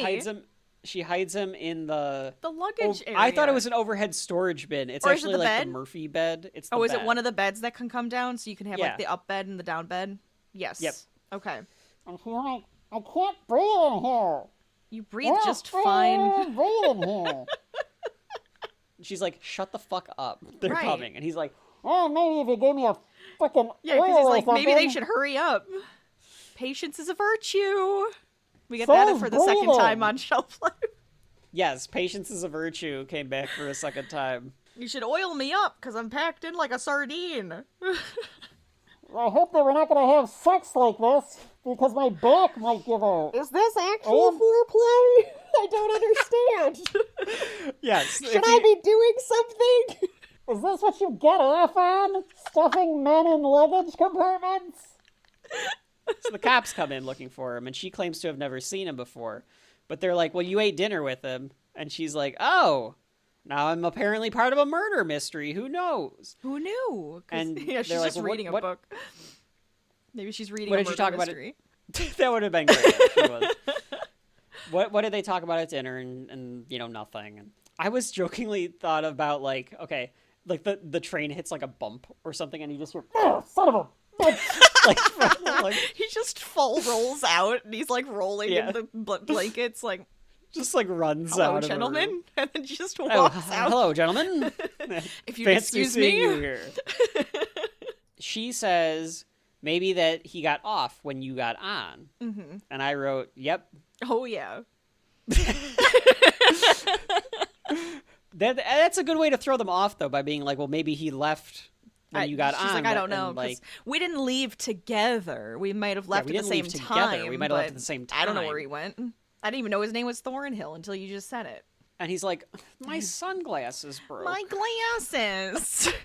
Doesn't my glasses in this movie? You don't need them. They make you suspicious. Yeah, they make you more suspicious. And he should have thought about this because he's thinking it, and then he doesn't put it together because he goes, "Why are you so good to me?" And she says, "Should I climb up and tell you why?" And then they have sex. Yeah, they We do. don't know that they have sex, but it's a Oh, it's a it has been faded. implied for the past 20 It's- minutes. Yeah, All right. they have hands. We knew on what each she other was in the climbing next up right now, all right? That we knew what was scene. happening. Yeah. Okay, so the next scene they have like hands on each other. It's like the middle of the night. Yes. She tells him he's not going to be safe in Chicago and wants to have her find Kaplan for him. Mm-hmm. So, like, send me out there and I'll try to find him. And she says that she's a big girl. And he says, in all the right In places. all the right places. Can't let you get involved. It's too dangerous. I'm a big girl. Yeah. And in all the right places, too. Good lord. This Very movie is sensual scene. this movie's raunchier than anything that like they could come up with today. No, because it would be boring. It would just be like making out and It'd be- sex, and they'd be humping. It'd be like It'd be- boring. it'd be too This blunt. is like, good lord. Am I reading a smut novel and watching it on TV? She wants to know more about him, other than being an ad man. And they kind of make out, but they never really kiss. No, I I kind think- of wondered if this was Hitchcock getting away around the censors of like you're only allowed 3 seconds of kissing, and you've already got 2. You just want that build up every time, right? 'Cause- Yeah, so like they keep getting close. They keep like, and then like holding, and then like. he kisses her neck. This is where They I kiss a wrote little Rachel in bit. my notes. I was like, this is absolutely proto Bond. We're like at the point of this movie where I could definitely see this happening, and it's like Bond has found the girl that he's gonna Yep. fuck. Right, absolutely. But she's They Bond. fondle each other. She's Bond. She's yeah. Bond. They fondle each other for a period of time. Yes. There's a buzz as they kiss, and he goes and hides, and she answers the door, and it's like the It's the guy who's going to turn down housekeeping service. guy. Yeah. Oh yeah, turn down service. Okay. He goes through her stuff in the bathroom as the guy does the turn down. What else stuff. he gonna do? She's like, There's a don't even bag bother right with there. the bathroom. Well, he investigates a mini razor, which I thought was going to come back, and it does. I kind of but wish not, like, he opened up a completely. lipstick. He's like, wait, it's a shank. Yeah, I was Weird. waiting for that too. Ah, like, yeah, she's like maybe she's from she's just protecting herself. she protects herself. She's 26. She's on a train by herself. Right. Nothing's sexier than a train car. Only one bed. That is such a trope for these types of things. Oh, there's only one bed. What a pity. Wonder what we'll have to do. You're gonna sleep on the floor. Yes. We've spent so much time on the smut of this movie. Because that's what the last 15 minutes has been. I know. So we get a POV of her eyes when they like hug, like embrace. Yes. And I was like, oh, I'm suspicious of her now. That's because of the way exactly her what eyes I look. said. I was like, oh, maybe I'm wrong.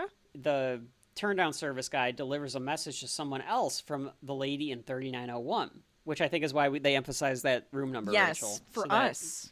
It's an easy room to remember, people. I don't know why I'm pointing at you. Hitchcock does that in a lot of the stuff, where he'll be like, remember this, folks. Mm-hmm. Remember this. You're going to have to remember this later. The message says, what do I do with him in the morning? Eve. It's Van Damme. Yep. So he's And I not was like, really oh. Townsend. We know he's not So Townsend. she's in on at it this with point. him. Yes, So and I went, that I thought was a twist. I thought Yeah. that was the double twist right there. So I did the same thing. I'm like, oh, they got me. She's with the bad guys. Especially because in Volume 5, check the back catalog, folks, we did Dr. No, and in that, Yes! Bond sleeps with, like, 2 bad girls. Right. I was just thinking, We're just okay, constantly it really is like suspicious Bond. at this point. I did the same thing. I was like, oh my god, it's just James Bond. Did he read the book? No, I'm not a big fan of that. That's trash. It's rubbish. men's It's smut, rubbish. and I don't like it. I prefer to have large, blonde-breasted women in front of me. That's what I prefer. I don't read that trash. Rubbish. He wouldn't have liked, Honey? Oh no, Miss Honey. Honey Rider? Honey Rider was that Dr. No movie was. I could have made it so much better. It was not suspenseful at all. I could find a picture for her. I'm presume not a main character, of course, but in the background somewhere. She cannot speak in one of my movies, but she can be seen in one And of not my heard. movies. Wow. The next day they get off the train. He's dressed as a bellhop type character with her luggage so that they can get away. Yes. You'd think that he would suspect something too, where she's very good at these plans to get around the cops. He says he's going to collapse at any moment with these fucking bags of luggage that she has. Now hear this. The second we get out of here, we dump the matched luggage. Just something ridiculous in one of the cases. Honestly, if it was like a spy gear thing, and she's just like, yeah, it's just a hairdryer. She says she has bowling balls. I She do does love that ask- she he says does that. ask her. She does say bowling balls, of course. Where the hell am I going to change? The Marshall Fields dressing room? Well, I thought in the men's bathroom, like a normal oh. person. Yeah, he almost like is like upset that he like did not think it through. He's just like, oh, all right, it's fine. So But she gets we stopped see by the the guy. cops. Tell me what happens here, Rachel, because we see the guy whose clothes they took, and he's like pointing like this guy. They stole my clothes. I thought you were going to talk about the cop stopper again. She calls him Thornycroft, the one guy that they stole the clothes from. Which how did he pull one over No. on this guy, or did she do it? They paid him off. Oh, they paid him off. Oh, you're right. Yes, Because later he's like looking at he's looking at the money. cash. But then why would you have him say like, "Oh, he got me. He went that way"? Wouldn't you just have him camp out and pretend to be like knocked out or something? I guess that so. They aren't. Maybe it wasn't their idea, and he's just like, well, I don't want to get dinged at work because now I'm naked, but they gave me money, so I can just be like, they jumped me. That would be the only thing I can come up with. Otherwise, it does seem very silly that they told him, just let them know that we, stole your clothing and let them know where we went. Like, Or at least tell them that they went the wrong way or something. Right. But they go there and I guess now they're looking for the red hat. bellhops? I don't think it's a Yeah. bellhop. It's some train person. Well, whatever. Yeah, it's something on a train. Yeah, so he's got like the red hat and the blue uniform, so that's what they're looking for. They go to the showers where Thornhill is shaving at a sink, not to be suspicious. And the Well, other so's guy the thinks other it's guy. weird. They do run behind him, the cops do, but they don't stop because he has all the shaving cream on his face. Right. And the other guy thinks that it's weird that he has the little, like, This tiny woman's razor. Yes. as opposed to the straight edge razor. And I was like, but that would just be a smart move. Like, if he's on the trip, he might not just have a fucking straight razor on him at all times. At this point in time, yeah, you do. You always have your straight razor on you. I guess that's true. You never know when you're going to have to shave. Right. They were ahead of their time with this, like, little travel. You could have been like, wife forgot to pack my razor. Yeah. Have We to use switched- hers. My wife gave me hers. Fucking idiot. You know Blame women. the women. Okay, so then she's in the phone booth. Yes. And I was like, oh, she's talking to Leonard. Clearly Next Leonard to and the her other are talking guy. to each other. Yes, because they're Yeah. both in the phone booths. Well, in two Yeah. different phone booths. In Not two in the different same phone one. booths. And then they leave it. That would have been more awkward. I'm telling you that he's going to catch on if we're in the same phone booth. That's a Simpsons gag. And then he's like, fine, I'll go with the other one. And he goes out and goes back into Yeah. the other one. We see her spot Thornhill leaving the showers, and puts her like face on. She almost looks regretful, or like she has fallen for him a bit. She says that she got Kaplan on the line, but he won't see him at the hotel. They have to do it outside. And she instructs him to go to Indiana on Highway 41. You know, an hour and a half by bus. I wonder, I feel like more time should have passed and they should have actually given him like a 5 o'clock shadow, because why would, like, one, he's shaving. It felt really weird that he was shaving. Well, I think the shaving cream to hide from yeah, but I don't know if he was like deliberately doing that. Okay. I think he was just shaving. I'm over here like, Cary Grant won't be caught dead with a 5 o'clock shadow. but he should have just grown the beard out, because now your face looks different with a beard. A beard in 1959. Okay, you're Rachel? right. You're not. How about a mustache? Maybe. A little bit of a mustache going. Maybe. I'm just wondering, because it's like she looks at him like, oh, he looks so different. But it's like, what if like he had the beard on the train, he shaves it off, and then looks Is at him that and goes, what you thought I'm that even her more look in love was? with him. I thought it was just like, I'm taken with this man, and now I have to betray him. I guess maybe. I thought maybe she's just even more smitten with him now that he's clean shaven. I don't know. I didn't really understand the whole shaving bit besides the fact that it hit his face. But yeah, she does look guilty. But go on. He trusts her implicitly. So he has to go by bus so that he's alone. Right. And just wait beside the road at the specific stop. Right. He's like, well, how am I going to know who he is? And she says, he knows who you are. Your face is all over every paper. Thornhill tells Eve that she seems tense. And he's like, are we ever going to see each other again? She says, like, look, last night was last night. That was it. Like, we hooked up. I just wanted some train sex. I'm good. I'm going to help you out, but I'm out. All right? Thanks. She pretends like she's like, oh, they're coming to get you. Right. They're coming to get you. You better get out of here. And then she looks longingly as he leaves. And we go to a field in the middle of nowhere, Indiana. Yep. I cannot imagine having to be on a bus in 1950s. Ooh, like, it's stinky. The smell, just the smell. The gas smell, the smell of the people. The sweat smell. Every this other bus smell. drops him off for an hour and a half. And the vast emptiness and no score. Yes. It was very empty. Nothing. Mm-hmm. Nothing. It truly puts him in the middle of nowhere. He can see nothing around him. There's a crop duster in the distance, but that's it. Mm-hmm. And he just waits and stands there. And you stand there in silence with him. It's very Hitchcockian in that way. And you're like, what's going to happen? It's supposed to be building the suspense. What's going to happen here? Because we, the people, the audience, knows that she didn't really contact Kaplan. Right. So you know something bad is going to happen to him. You just don't know what. He waits for a bit. A car drives by. Doesn't stop. Some dust blows up at him from one truck. Mm-hmm. And then one car seems to be heading toward him, billowing smoke out from the back. I didn't remember Rachel. I was like, okay, the crop dusters are going to attack him, but I didn't know anything else that happens in this scene. Right. So I was just like, okay, what's going to happen here with this car? So this car comes up, and this guy gets out with this big cowboy hat on. Yes. I don't know if it's a cowboy hat. Is it a cowboy hat? Wouldn't it be like more of a fedora type thing? It was bigger than a fedora, I thought, but maybe you're right. It's probably more of a fedora because it's 59. Well, I was just thinking it's Indiana. Would they have cowboy hats? I mean, I guess, maybe. Maybe. You're in the middle of nowhere. You're in, like, the countryside, so I suppose. This guy's got a suit on.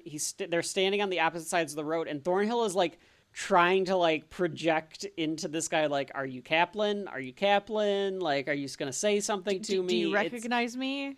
Like, Cary Grant does a really good job of acting with his facial expressions. Yes. You can tell what he's thinking. Right. He contemplates making a move over there, and then he does, and he talks to the man. He's like, hot day. Seen worse. Like, the guy's got kind of that drawl to him. And the guy says, that's funny. That plane is dusting crops where there ain't no crops.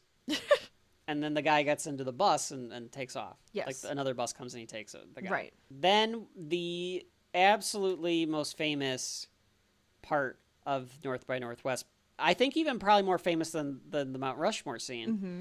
The crop duster stops dusting crops and just comes and starts and right turns straight for him. It is a ridiculously good shot, and there's a reason that it is that memorable. and he ducks to the ground as it flies over his head. It turns around and comes back at him. Yes. I wrote, it doesn't shoot or anything at him, and then I wrote, oh, never mind. Because then they like... Then they do. Like they do. He tries to get someone to stop and help, but they won't. And then the crop duster comes back at him, and he runs away from it. And one of the most famous scenes you will ever see in a movie from here until eternity is Cary Grant running away from this plane, which was a real plane. Yeah, and ducking into the cornfield. Oh yeah, the music Rachel, is loud now. What did you think of this scene? You've seen this in other places. In other places, but I really wasn't thinking about the fact that I have. That we put it on the list. I really didn't know that. Because, full disclosure, we did not originally have North by Northwest on the list for this particular Summer of Spies, like as this side mission. And then we were like, we had like 3 or 4 different types. Yes. Or different ones. And we both looked at it and we both said, like simultaneously, like, I think it has to be North by Northwest. Right. If you're going to sink yourself into this like world of spies, it makes sense to kind of start with like a classic, like an older school classic. Mm-hmm. I did not think about the fact that we were going to stumble upon this scene or this movie. And I saw the crop duster and I was like, oh, that's right. See, I didn't even know that. I was just like, oh my God, they're going to like shoot him. Like they're coming after him on the dang airplane. He's lucky. He is lucky there was corn in that one field so that he could hide in it. He's just hiding, like crawling in the cornfield. Yeah. They can't see him, and he's like kind of trapped. Because like, what the fuck do you do? How are you going to outrun a crop duster? I mean, as long as you stay in the corn and you try not to jostle the corn too much, they won't know you're there. Especially with like the wind and the plane doing it. He could just keep going through that field, right? That would be like the only thing I could think of. Yeah. They do the smart thing, though. They start spraying the stuff on him, which it's 1959, so it probably automatically gave him cancer. He already has cancer. He's going to die soon. But that's, it's not soon enough for them. He's forced out of the cornfield, and then he gets an idea because he hears the bus coming. No, this was a truck. It's a truck. This That's is right. the truck. This is like a semi-truck. This, like, tanker truck, Mm-hmm. And he runs toward the truck and tries to get it to stop. stands in front of it. This is from The Simpsons as well. Oh, yeah. I know Homer Simpson has stood in front of a truck and then, like, collapsed in front of it. Yeah. And that's that same way, that same stilted motion I can recall. It's for when he tried to get the illegal cable. Okay. Yeah. The brake happens and he just dives under this truck. Yes. And then the crop duster. Stupid. I don't know if it couldn't lift up. I think they lost control, and didn't lift up in time. Yes. Okay, I think that's or has just to be what happened. kamikazes itself into the No, truck there's no here. way they would have done that. I think they did it by accident. It had to have been by accident, right? I assume so. I feel like they just lost control of it.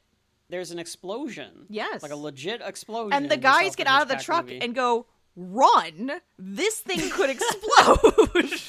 Yeah, and then more people kind of come up. They from the come road up and they all watch and they walk towards it.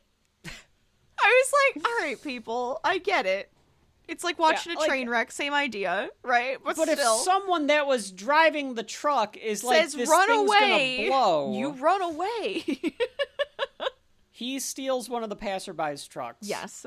And makes his way back to Chicago. I love the idea of him just driving this truck back to Chicago. Yes, this it has a fridge in the back. This pickup truck that's like old pickup truck has a fridge strapped to the back of it.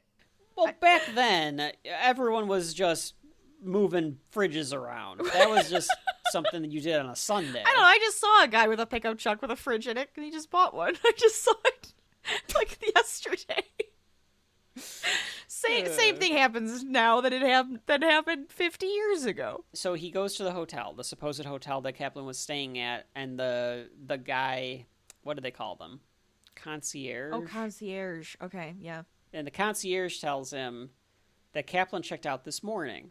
It gives him like the specific time, but it's before Eve would have been able to call him. Right.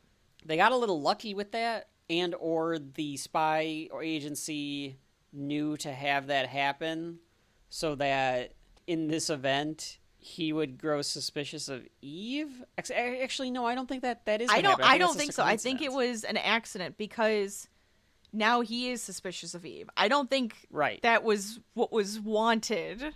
Yeah, I think you're right. I think it wasn't wanted. Right. They tell him that Kaplan is going to South Dakota. I don't know why they'd tell him this, but the concierge tells him that. Let me tell you the man's whole life story. I don't know who you are. I don't know what you want with him, but I will tell you exactly where he is. He realizes that Eve set him up, And he sees her. and he sees her in the lobby. Well, because she had to stay somewhere, and I think that they're trying to stay at the same places that Kaplan is staying at so that they can try to catch him. Right. And then he goes, okay, well, what about an Eve Kendall? Do you have an Eve Kendall on a room for an Eve Kendall? I just love the idea of just going through like different people's names. Like, okay, what about Bob Johnson? You got a Bob Johnson staying here? Yeah, you can't do this now. They're not supposed to tell you anything. They're They not will gonna- not they're not tell gonna you tell if you. they're there. They won't tell you if they've ever seen them. Nothing. I thought he was gonna go strangle Eve. He was just gonna like murder her. Like, how He's dare like, you? Oh, you think I'm not a murderer, huh? Well, I'm about to be, and then strangles her. I was like, he's gonna fall for the seduction again. He's gonna end up fucking falling for it again, like a James Bond. Yeah. He says hello and walks in, and he's like, "Are you surprised to see me?" And she's like, "Yes." And then he goes, "There's no getting rid of me, is there?" She collapses into his arms. She hugs him. Mm-hmm. I would call this deceit, but now he's playing with her too. Right. Like he's well aware of the game is afoot here. Yes. I love the fact that when she collapses, he just like does the hover hands, like, I won't touch her. I Yeah. won't do it. That's how you know. That's how you know. I can't That's how you do know it. he's not on her side. She pours him a scotch. I thought he was gonna think like it was poisoned or something and like not drink it. Right. She asks how the meeting went, and he says Kaplan didn't show up. Isn't that weird? All those instructions, those specific instructions, and he doesn't show up. And he's getting ready to call her out, and he says that he went to South Dakota. So I think he actually gives away to Van Damme by saying that Kaplan's in South Dakota. Yes. I would assume so. I would assume he technically would be giving it away at this point. Yeah, because she's going to go tell... She Van would go Damme. tell Van Damme, yeah. Thornhill tells Eve, from now on, I'm not letting you out of my sight. I don't know if that was some more seductive talk. I don't know if he was being... I don't know what I'm supposed to get out of that, of what he was trying to Well, get I across. think for us, it's I'm not going to let you out of my sight because I'm suspicious of you. For her, it's I'm not going to let you out of my sight because I'm being seductive. Got it. Right? The phone rings, as she discusses on the line. It stays on him. We don't like see her. We like see him like getting ready to fucking murder her again. She took a note and she places it in her bag. And he's like, "Come have dinner with me instead of whatever you're planning." Mm-hmm. And she's like, "Look, you're wanted for murder. We can't just go out to dinner." And he's like, "Well, bring it here. We can have a nice little hotel dinner." Right. She wants him to do a favor. "I want you to leave. I don't want you to ever fucking see me again." And she's like, "We had our fun, but there's nothing more between us. Just leave." Yes. So she's very insistent on it. I was trying to figure out to Rachel, like, what's going on here. I assumed she had fallen for him. Right. And now she and feels bad, because so she's just she's like, working for- just yeah. run, just go away. Yeah. because, like, otherwise I I'm don't going to have want to you to kill get you or hurt. something. Mm-hmm. Yeah. She acquiesces here. She's like, "Okay, fine. Fair is fair." And she says, "But first I want the hotel to valet to do something with your suit because it's you probably so smell dirty. like a farm. You smell like fucking cow shit right now." Cornfield. And yeah. and an Indiana bus, which I can't even imagine what that smells like. You're right. It is more the smell because I was like, it should be gotta be. dirtier. It is needs a to be little dirty. dirtier. It's very dusty, but it should Yeah. be a lot dirtier. It needs to be He a has lot manure dirtier. probably smeared on him. There was fertilizer in those fields. You know there were. 100%. Oh yeah. You smell like cow shit. It's turning me on. He hasn't showered in like 4 days. And he's been running around in this fucking That's suit. all. That's also very true. Calls to get his suit pressed, and they're like, "Okay, well, they said it's going to take 20 minutes." And Thornhill being Thornhill, says, what could a man get his clothes off for and do for 20 minutes? And she went, take a shower. Because he smells like shit. She's like, I know what you're getting at. Go take a shower. And I'm not going down on you unless you take a shower. I'm surprised he didn't go, will you be there with me? I thought he was going to say that. I was expecting it. Well, she tells him to take a cold shower. He asks her, how does a girl like you get to be a girl like you? Does he ever kill anyone? Yes. To her? Okay. Have you ever killed anyone? He says that she could tease a man to death without trying. So stop trying. Good line. Yeah, it is. They come get his suit, and he's like, you know what? I think I will take that shower. I knew he was going to fake it. Oh I was my like, God. He's going to pretend. The He's going to whistling, pretend to take the shower. the whistling. That felt so obvious. This whole scene felt a lot more old-timey in its pacing. It's a lot more deliberate. Yes. It's like it's setting something up. He takes his pants off. She takes those to give to the bellhop. Yeah, he takes the pants off. He's waiting for her to do something. He comes out with no pants on. And then she took his picture. She didn't take it. She just looked at it. Oh, I thought he did. I thought she did take it. No, I think she just looked at it. He does the trick to see what message she sent. So he because she did it on like a pad of paper and then like ripped the paper off. Yes. So he does the trick Classic. of like rubbing the pencils. Classic. He's sitting there Classic pantsless. spy shit right there. Pantsless, doing the rubbing to see what she wrote. Because yeah, damn right. I don't think she would have. Ew, gross. If she would have wrote that hard. You know what I mean? Yeah, that's what I was thinking too. Like, there's no way that she wrote that I'm like, fucking she's hard. a spy. She's just lightly doing everything at this point. I like that he waited to get the suit back and then headed over to the address. What are you gonna that she wrote do? down. Walk out there without pants on? Go Winnie the Pooh it to this auction house? Why not? Because I don't think they'd let him in. Sir, there is a decorum. There is decorum, sir. No shoes, no shirt. Well, no pants, no service. that would have been a great line in this movie, to be honest with you. He heads over to this address, and there's this auction going on, and Eve is there with Van Damme. Yes. Who is creepily groping her neck. Yes.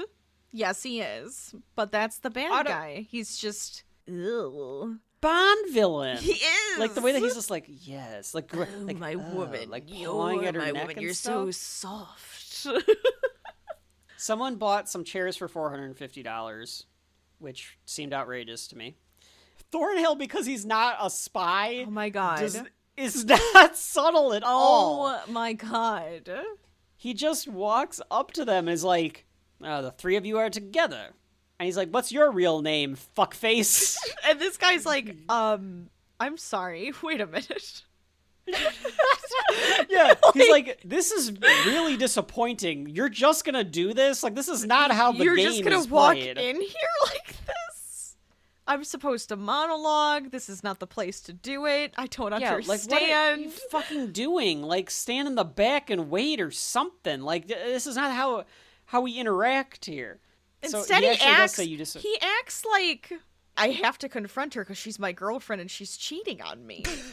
Like, well, no, it's because she's with him. I know, but like, you'd think you'd be a little. I guess because it's a crowded room, right? It's the crowded room. He feels a little bit more confident. He feels he confident can't do being in the anything. crowded room, even though they've already killed a fucking UN ambassador. I guess because he's like, I'm taking them off guard too because they don't know I'm gonna be here. I don't know. No, he's just not thinking because he's just not a spy. He doesn't know. He doesn't know anything. Van Damme says, "You disappoint me" because of this. So he actually does say that. Blundering in here. First of all, folks, when Rachel and I do our James Mason impressions, we both have to spread our mouths as wide as possible. It's the only way to get the voice right. I like that he said, I was going to say the same to her. I like that a little bit. They reveal that he was in the room. Yeah, he's like, I was just in her room. You were. And Van Damme goes, you were in her room? And he goes, isn't everybody? And then he stops touching. Doesn't he do the ugh? Yeah, because he's clearly he isn't really into Eve Kendall anyway. No, that's his mistress. And besides the point. Obviously he's into her. I'm saying that he's a little gay. That's fair. That's because of his right-hand man. Yeah, I think him and Leonard are... I would are a little imagine that's way more his taste. something. Yeah, I think so. That's fair. Van Damme still thinks he could be Kaplan. You shouldn't have been... There's no way that you were instructed to clomp in here like that. Like, do your fucking job, you're Right. Kaplan. Thornhill says to Van Damme, I didn't realize you were an art collector. I thought you just collected corpses. Van Damme, wins the auction for some sort of sculpture here. And Thornhill's like, oh, you played pretty good for that. Yeah, because he's still like, well, I'm still here to collect things. So he's like, I want that. Yeah. He does realize that Van Damme's going to be upset about how far Eve might have went with him, went with Thornhill. He says something about oh yes, you've met Eve. She puts her whole heart into her work. Her whole and Thornhill body. Says, her whole body. Good God. Van Damme tells Thornhill he needs acting lessons. It's a good line. Mm-hmm. Thornhill says, you'd like my next role to be dead. Thornhill calls Eve a female.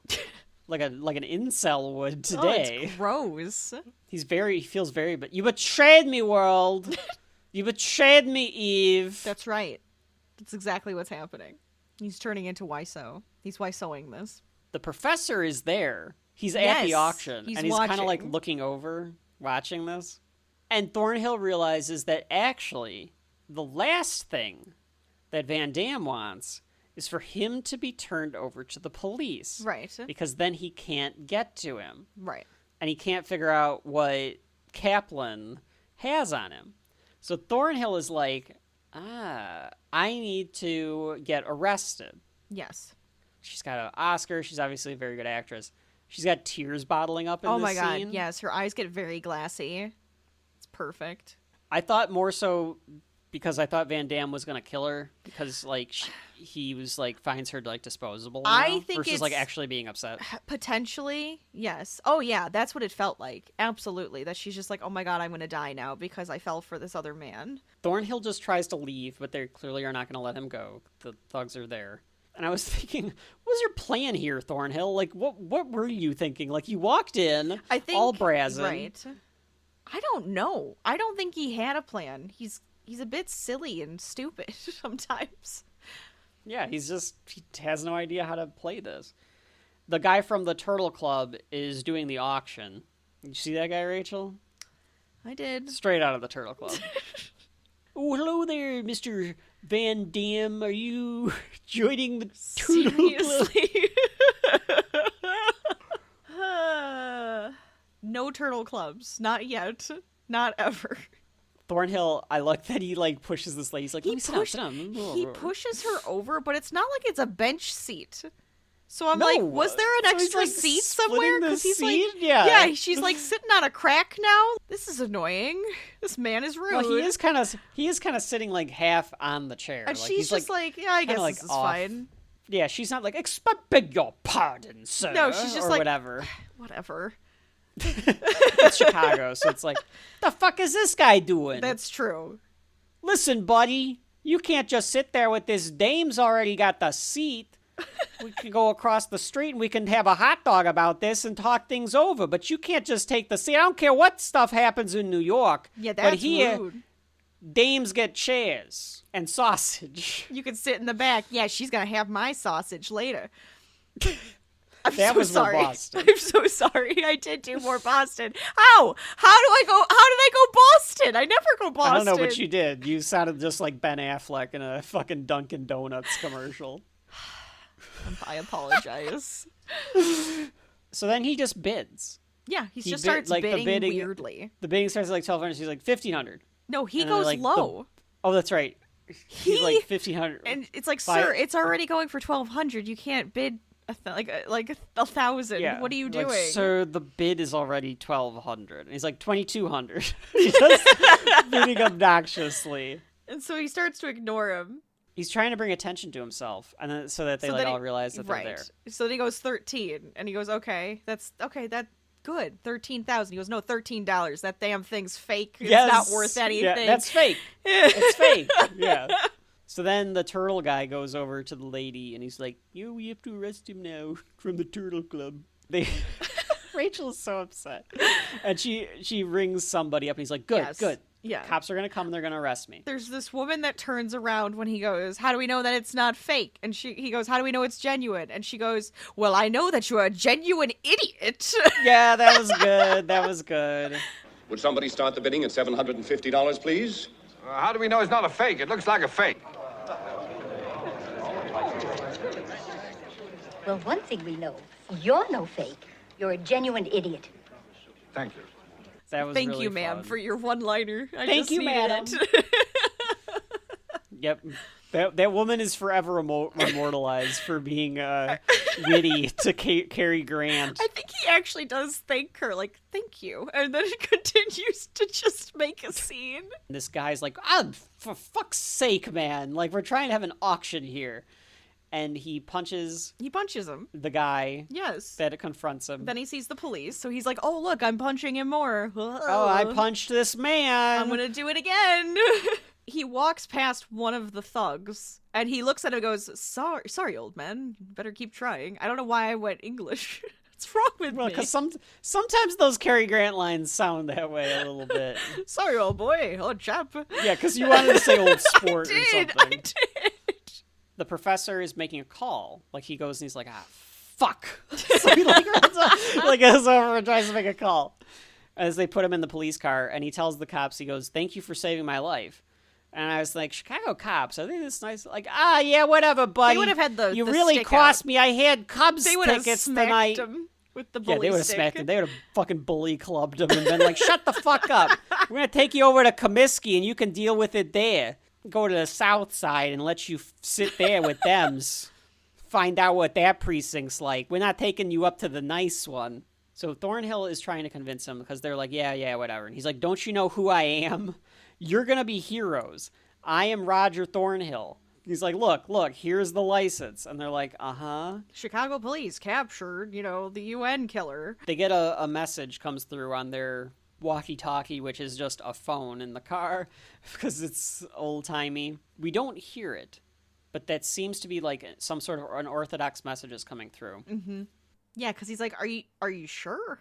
Like, okay, I guess we can. These cops look like such standard like movie cops too. They they have these big cop heads. Big they look ears. Kind of red-headed Irish Yes! looking Chicago cops. They look like Chicago cop. Like, Find me the I want him most to be like twirling his Chicago thing, going cop. twiddly-dee, twiddly-dee. Like, I don't know why. Just Hardy. We're gonna take you over to the airport. Like he's like he has to have some Irish in him.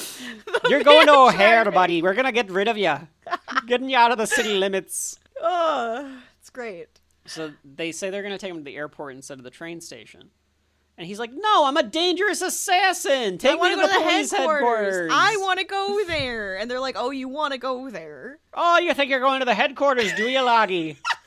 I'm going to dump you by the side of the road. Oh, my God. It's customary to get a deep dish pizza. You get tossed on the side of the road here in Chicago. I thought that the cops were going to be in on it with Van Damme. I almost did, too. I did, too. But I thought really that wasn't was the thinking, call. I thought that was the call. In the 50s, I don't know if Hitchcock could have made the cops the bad guy. Like, he's already pushing it here with this Hulk-esque, the authority is chasing the hero. Right. So I probably should have known better, but I thought Van Damme called them. I really did, and too. told them to, like, bring him by me. I was like, oh, he's got him in his pocket. Oh, what's going to happen? They take him to a sign that says Northwest Yes. in the airport. Mm-hmm. I don't think I mentioned this. The movie was never supposed to be called North by Northwest. Lehman was saying, or the journalist, I can't remember which one, was saying, it kept, like, as they, like, telegrammed each other back and forth or, like, sent, like, notes to each other, like, we keep making this character travel in a north by northwesterly direction. Because, like, going from New York to Chicago to South Dakota. Right. So, like, they joked about that. So they just titled it North by Northwest as a placeholder. Interesting. And then the writer liked the title so much that he asked Hitch to just keep it. Because he was like, Can it's we have kind of a that? good title. It's kind of fun. Because, like, it doesn't mean anything, but Yeah. it, like, kind of does. Because you're going north by northwest. Now, Rachel, we live in a world where it's ubiquitous to know that it's North by Northwest, and that's the name of the movie.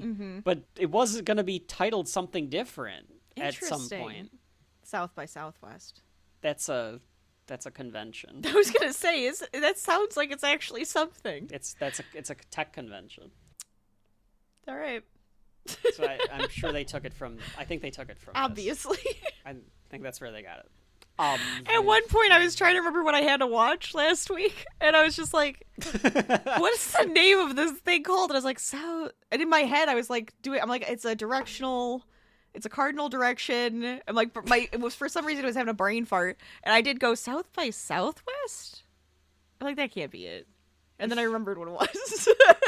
The professor runs behind them and takes Thornhill, and he's like, "I didn't kill the guy," and they're like, "Yeah, I know." They're like the Watcher. They don't interfere unless it's absolutely necessary. Yes. And unfortunately, now it's kind of necessary. Yep. So they're taking him on a plane to South Dakota because that's where Van Damme is going to be. Mm-hmm. And he's like, okay, well, who is Van Damme? And they say he's an importer-exporter. Yes! Goes by the name Art Vandelay. I was like, the second I heard importer-exporter, I was like, Kramer? I that the real... I think that's where they get the importer-exporter thing. Oh my god! I love that. He's an importer-exporter. Of what? What's he import? Secrets? Diapers? What's the export? Potato chips? Oh my god. But yes, they say that it is government secrets. And they need to know more about his organization. They don't have like all the information that they want about it. And he's going to leave the country tomorrow night. And they need Thornhill to stop him. Yes. Because they need him to put his mind at ease about George Kaplan. If they can do that, then maybe he'll stay in the country or they'll be able to track him better. Is that kind of the thought process here? I would think so, because like he's suspicious of other stuff because he's just like, something's weird going on. So they want him to be like, no, this is actually the whole ploy. Mm-hmm. See, this is what we wanted you to look at. The whole thing is coming out. Yeah, right. They're like, there is no Kaplan. There never was a Kaplan. You're going to be George Kaplan. Like, yes. We want you to pretend to be George Kaplan. Right. Yes. The plane engines start, so as an audience, we can't hear what they're discussing. Which I thought was very Hitchcock. I don't think, though, whatever they said matters. But Probably I think not. as an audience member, you're supposed to wonder if you missed something. Right. There. He does even mention Eve, and they're like, oh yeah, we all know what we know about his mistress and all of that too. Yeah, he just says we know about his mistress. Professor says, well, once a special agent is found out, we have a special agent on the inside. Right. And once that special agent is found out, they'll kill him. That's the end of it. And I'm trying to protect my special agent, and that's you, like, that's your job. Right. This line, Rachel, about all the people depending on him, fucking money. Gold. It's gold, Rachel. It's gold. I'm an advertising man, not a red herring. I've got a job, a secretary, a mother, 2 ex-wives, and several bartenders dependent upon me. And I don't intend to disappoint them all by getting myself slightly killed. The answer is no. Awesome line. That line fucking rules. That self-awareness of it, that was awesome. That line ruled. It was really good. It was very good. It's all coming to a head for him. He's just so frustrated at this point. Yeah, he just cannot help himself by being witty and like shitty to everybody. And the professor kind of spills the beans here and like tells him straight out then. She's being forced to do this. She's protect the herself. agent. Mm-hmm. And I went, ooh, that's a twist on a twist. It's a big twist. And that's where I was like, I thought for a moment that she was on like the side of the angels. Right. And then I was like, oh, she's not. And it's like, oh no, she is. It's like a double twist. Right. For Eva Marie Saint in this. I like that they got me. Yeah. Because I was like, oh, okay, so she's the agent. And then I went, oh, so she's working for the bad guys. Oh. Yeah. And then I'm like, oh, but she is the agent. There's a lot of that. I was so Kaplan's excited not about real, that. And then this, and then Townsend. I think I even said out loud, I was right. It's really layered. It's really layered with the twists and stuff. Yeah. I think Rod Serling was watching this like, damn. I'm going to have to rewrite these Twilight Zone scripts more. We need more Hitchcock twists. beat me with it. Mount Rushmore now. Yes. They are sitting in front of a green screen waiting. Thornhill says, I don't like the way that Teddy's looking at me. He's telling me not to go through with it. And Professor's like, I don't know what your fucking problem is. You're the cause of all of this. Right. Because you needed to send that damned telegram. Mm-hmm. And then clomped around like a moron in every situation. Right. Van Damme wouldn't have lost faith in her loyalty if it weren't for Thornhill. And Thornhill goes, I can't help it, I'm irresistible. Oh, man, this man's confidence. Van Damme and company arrive, and the professor scurries off. I was like, did they have him wired or anything? Could they have had him wired in 1959? Maybe with some weird cassette tape thing? I have no idea. He's just got this giant, like a real briefcase contraption. Don't worry about this. He's What is clanking. that buzzing? Don't worry about it. I buzz all the time. If I'm not drunk, it's fine. He goes into the park cafe, which I think was the real deal. And I wonder if this thing still exists. It Like, looks folks at real. home, let me know if this actually exists. Like, there's ham and eggers in this scene. Yeah. Like, these old people that look like they were just on vacation, and Hitchcock was like, no, it makes it look more authentic. I Just would have film all the ham loved and it. eggers. That would have made me. I would have been so excited to be just some weird bystander in a Hitchcock film. Oh, yeah. Be the 100%. best. Be like, yeah, I'll eat the hell out of this sandwich. Let's go. Alfred Hitchcock asked me to eat a sandwich. Oh, let's do this. Can I eat it with him? Is he going to eat it with me? Is he sitting here with me? I'm going to eat several of the sandwiches with you. Oh, that will be delightful. See, he wouldn't have liked me, but I could have been the woman that could be seen and not heard. Yeah, you would not have been cast, but you could have Because been in the background. I'm not a That's blonde bombshell. Spoiler alert if no. you didn't know. If I ever get a time machine, one of my objectives is going to be have a sandwich with Hitchcock, and or So wait. more likely have a sandwich in the background of a Hitchcock movie. But this now brings me to my question. Is Hitchcock invited to dinner? He's really creepy. He but kinda I is. I think you'd have to, because I feel like even though he is He's creepy gonna tell and some weird, good stories, right? he's gonna be entertaining. It would be very Hey, entertaining. hey, honey, can we let Hitchcock in? Hang on 1 second. Mr. okay. Hitchcock. Oh, I understand. Now, question, very important one. Oh no. Your wife. Oh. Is she blonde? Well, yes, she is. Oh, wonderful. Is she a buxom lady? Is she Does she have... is she large in all of the right places?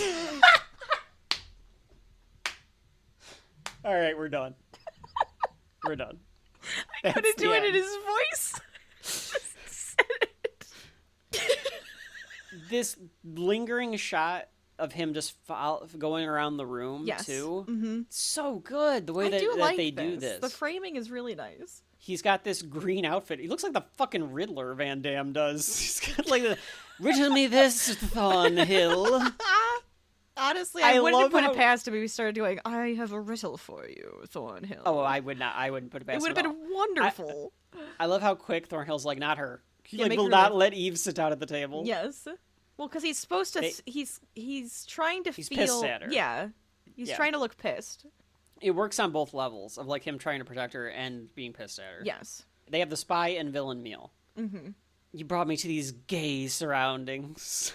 Is what It's very happy. Yeah. It's lovely. I was going along with your bit. I just thought it was funny if I said it like that. No, I like that. Yeah. He does have a great bowler hat. Who does?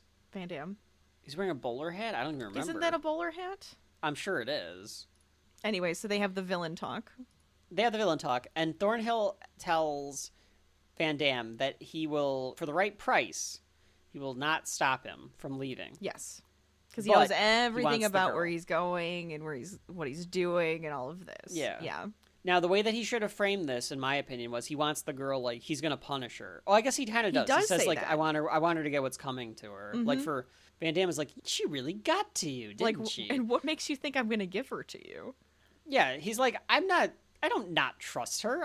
He kind of loves Eve. Yes. So he's like, I trust her. Like, what do you think I'm not trusting her for? Right. So they actually overcompensated too much. They did. Because he had no intention of thinking, like, there was something wrong Mm-hmm. with Eve at all. He's thinking she did what she had to do to get in with Kaplan. Yeah. So, she like, probably she did her explained job. something to him. He tracked me down. Yeah. Like, I was going to tell you, but I was, like, trying to get, like, we had to get this Yeah. first. And Eve comes back and is like, I'm going home. Yeah, she's like, look, if I have to go sit in a corner, I'm going home. Yeah. Thornhill grabs her, pulls her back, and she resists. Eve pulls out a gun, shoots him twice, and runs away. So Yes. shoots him just point blank in this cafeteria Yes. in the middle of the Mount Rushmore Visitors Center. I was like, okay, he's clearly not dead. He must have been wearing like a bulletproof vest or something, even though I don't know if those things existed. We find Right. out it was blanks. Yes. It was blanks. But it's another twist. It's a twist It's and then another twist. I mean, it's obvious that she didn't kill him because the professor comes down there and he goes, "Oh, Yeah, he's he's like, dead. I don't know. Yeah. I'll just take him in my hearse since I'm apparently here and I have one." Yeah, they take Thornhill's body out in a hearse, and then Thornhill meets Eve in the woods. This, Yeah, the trees with the between weird them. trees. These Yeah. weird trees. I think those are kind of real in the South Dakota. They just look in the national park. I don't know if it's the way everything is framed. It just looks fake. It just It looks does. like "I bring you love" is about to go through the damn trees. Like, where's the aliens? I feel like I'm gonna see Oh, you think Bigfoot in the ETs? background. I don't know. E.T. might be something's here. going on over here. They run out. I love this shot though. Oh no, it's great. And it just sits. It sits in the long view for the longest time. Mm-hmm. He knew how to make a movie. We need to replicate some of this stuff more. Somebody get inspired, damn it. Get inspired. Yeah, get some inspiration here. I didn't buy the story as much as her just getting to be an agent that like was put on the assignment for Van Damme. She says she met Van Damme at a party one night, saw his charm, fell in love. Then the professor approached her with the details and made her an espionage agent. Yeah, I don't... She's too good at this to have been She's just a an citizen. agent. She's That's just an annoying to agent. me. Like, why does she have to have this weird backstory? Is it just because he's Yeah. Joe Schmo, so then she's also Jane Doe? They're just nobodies? And they're both Yeah, in this I- weird situation of having to be somebody they're not? Because my she headcanon- is so good at this. That's totally Yeah. just a cover. I'm headcanoning that she is just an agent. She's faking that. And That's- she's lying yeah. about that. Exactly. I agree. This becomes Mr. and Mrs. Smith. They go off into the sunset and she's still an agent. Or True Lies. Or True Lies and she's still an agent. They kiss, and she says she must leave to go back to the house because they're expecting her. Right. There's some snappy dialogue between them. The professor's like, hurry the fuck up. Like, Right. say goodbye to her. Yeah. Because Thornhill was under the impression that they were going to get to be together if he did this. Eve is like, no, I am going with Van Damme. Right. Like, we're leaving the country, and I need to continue to be a spy. Right. And the professor didn't tell him that. I love that the professor's just like, well, you wouldn't have helped, so I couldn't tell you. Like, he's just very blunt, like, well, what do you want me to fucking do? You weren't going to help me. Would you think I was going to tell you the thing that would make you not help me? I'm going to tell you the thing that's going to make you help me. I'm not an idiot. I am a spy. This line about the Cold War, I was surprised he was allowed to say in the movie. There was also a newspaper headline about the war, too. I don't like the games you play, Professor. War is hell, Mr. Thornhill, even when it's a cold one. If you fellows can't lick the Van Dams of this world without asking girls like her to bed down with them, and fly away with them, and probably never come back, perhaps you ought to start learning how to lose a few Cold Wars. Wow. And the professor says, I'm afraid we're already doing that. Which in the 50s, it was probably on the Soviet end. I'm surprised he was allowed to say that about the Cold War. Sure. In an American movie. Because, Right. like, hey, don't be using these dirty tactics. We're Americans. We're supposed to be the good guys. You know? Yeah. That's a statement. That's a statement. That is a statement. It's a great statement. She takes off. But there was like, I don't know if there was a headline in the newspaper when it wasn't a headline, but there was a. Oh yeah, one of the subheads One of the said something blurbs about was the about bomb the war or a as well. war. Yeah, what yeah. the president was saying about it or I something. mean, it's as we said, Rachel. There So it's seems to be tucked in there. spurts of the spy stuff where we like kind of get spy crazy, and it was during the Cold War, Right. like 50s to 70s, right after 9/11. Yeah. There's these spurts of a lot of spy stuff. Mm-hmm. Kind of comes part of the culture. Right. He gets knocked out. And the next time we see him, he is at the hospital because they have to play along like he's been mortally wounded. So Sure. they took his body to the hospital. He's in a towel, so we get some shirtless Cary Grant for the ladies. Oh. I mean, you gotta flaunt it a little bit here. I suppose when you got it, Flaunt it. He's got this bruise from falling. Yes. Well, he probably... Is it just the bruise from falling, or does he have bruise from the blanks, Or the bruise too? from the blanks. Yeah, it might be from the... Oh, they're no, like, he says... they he would says be like he hit rubber a bullets, table. right? Oh, okay. He says he hit a table on the way down. That makes like, sense. pretending to fall. Right. And the professor's like, I brought you some stuff for the next couple of days. He's like, next couple of days? And it's like, well, you have to chill here. Right. So that you can get back. Like, he's like, well, what do you... You're going into witness protection. Yes. What the fuck do you want from me? Yeah. Like, there's nothing you can do about that. It's like, otherwise 'Cause you're if- going to get yourself killed. Do you really, like... Come on. Yeah. Like, if Van Damme is out there, and then suddenly Mr. Thornhill is back in New York, Right. they're going to be like, he's fucking back! Yeah, So what then do you they're gonna, like, mean? put a hit out on him Yes. again. Now it really makes Eve look... And then it would put Dirty. Eve in danger. Uh-huh. Yeah. They've locked him into the bedroom, or into the hospital room. The score gets loopy. The professor leaves, and he tries to sneak out of the room, Right. but it's locked. So then he decides to exit via the window, Oh, the comedy. and he goes on the ledge. Oh, those and he awful somehow... ledges every time. I don't know how anybody This- does this. Well, I really would like to know if anyone has ever actually done this in real life. Walk It on is the in ledge of a fucking so building. many movies and TV shows and stuff, and I'm just like, does this happen? He gets into the window next door, Yes. which somehow was open, so he's able to get in. Well, you get a nice breeze, And there's a woman in the hospital bed who goes, "Stop!" and then she puts her Stop. glasses on. Yes. Stop. Because he's going to leave. And he goes like, "Ah," or says something. Stop! Oh, excuse me. Stop. That's a very Hitchcock comedy there. And mean, it's clever. it was funny. It's very clever. Yeah. But again, horny movie, Rachel. Oh yeah.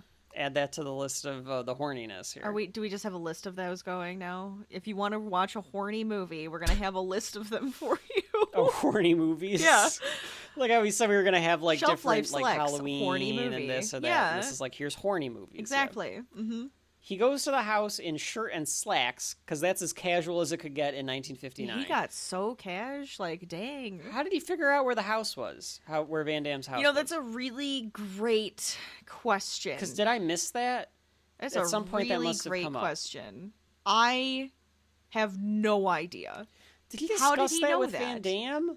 Say something about where the house was? I feel like he must have... Oh, did he take it from the professor?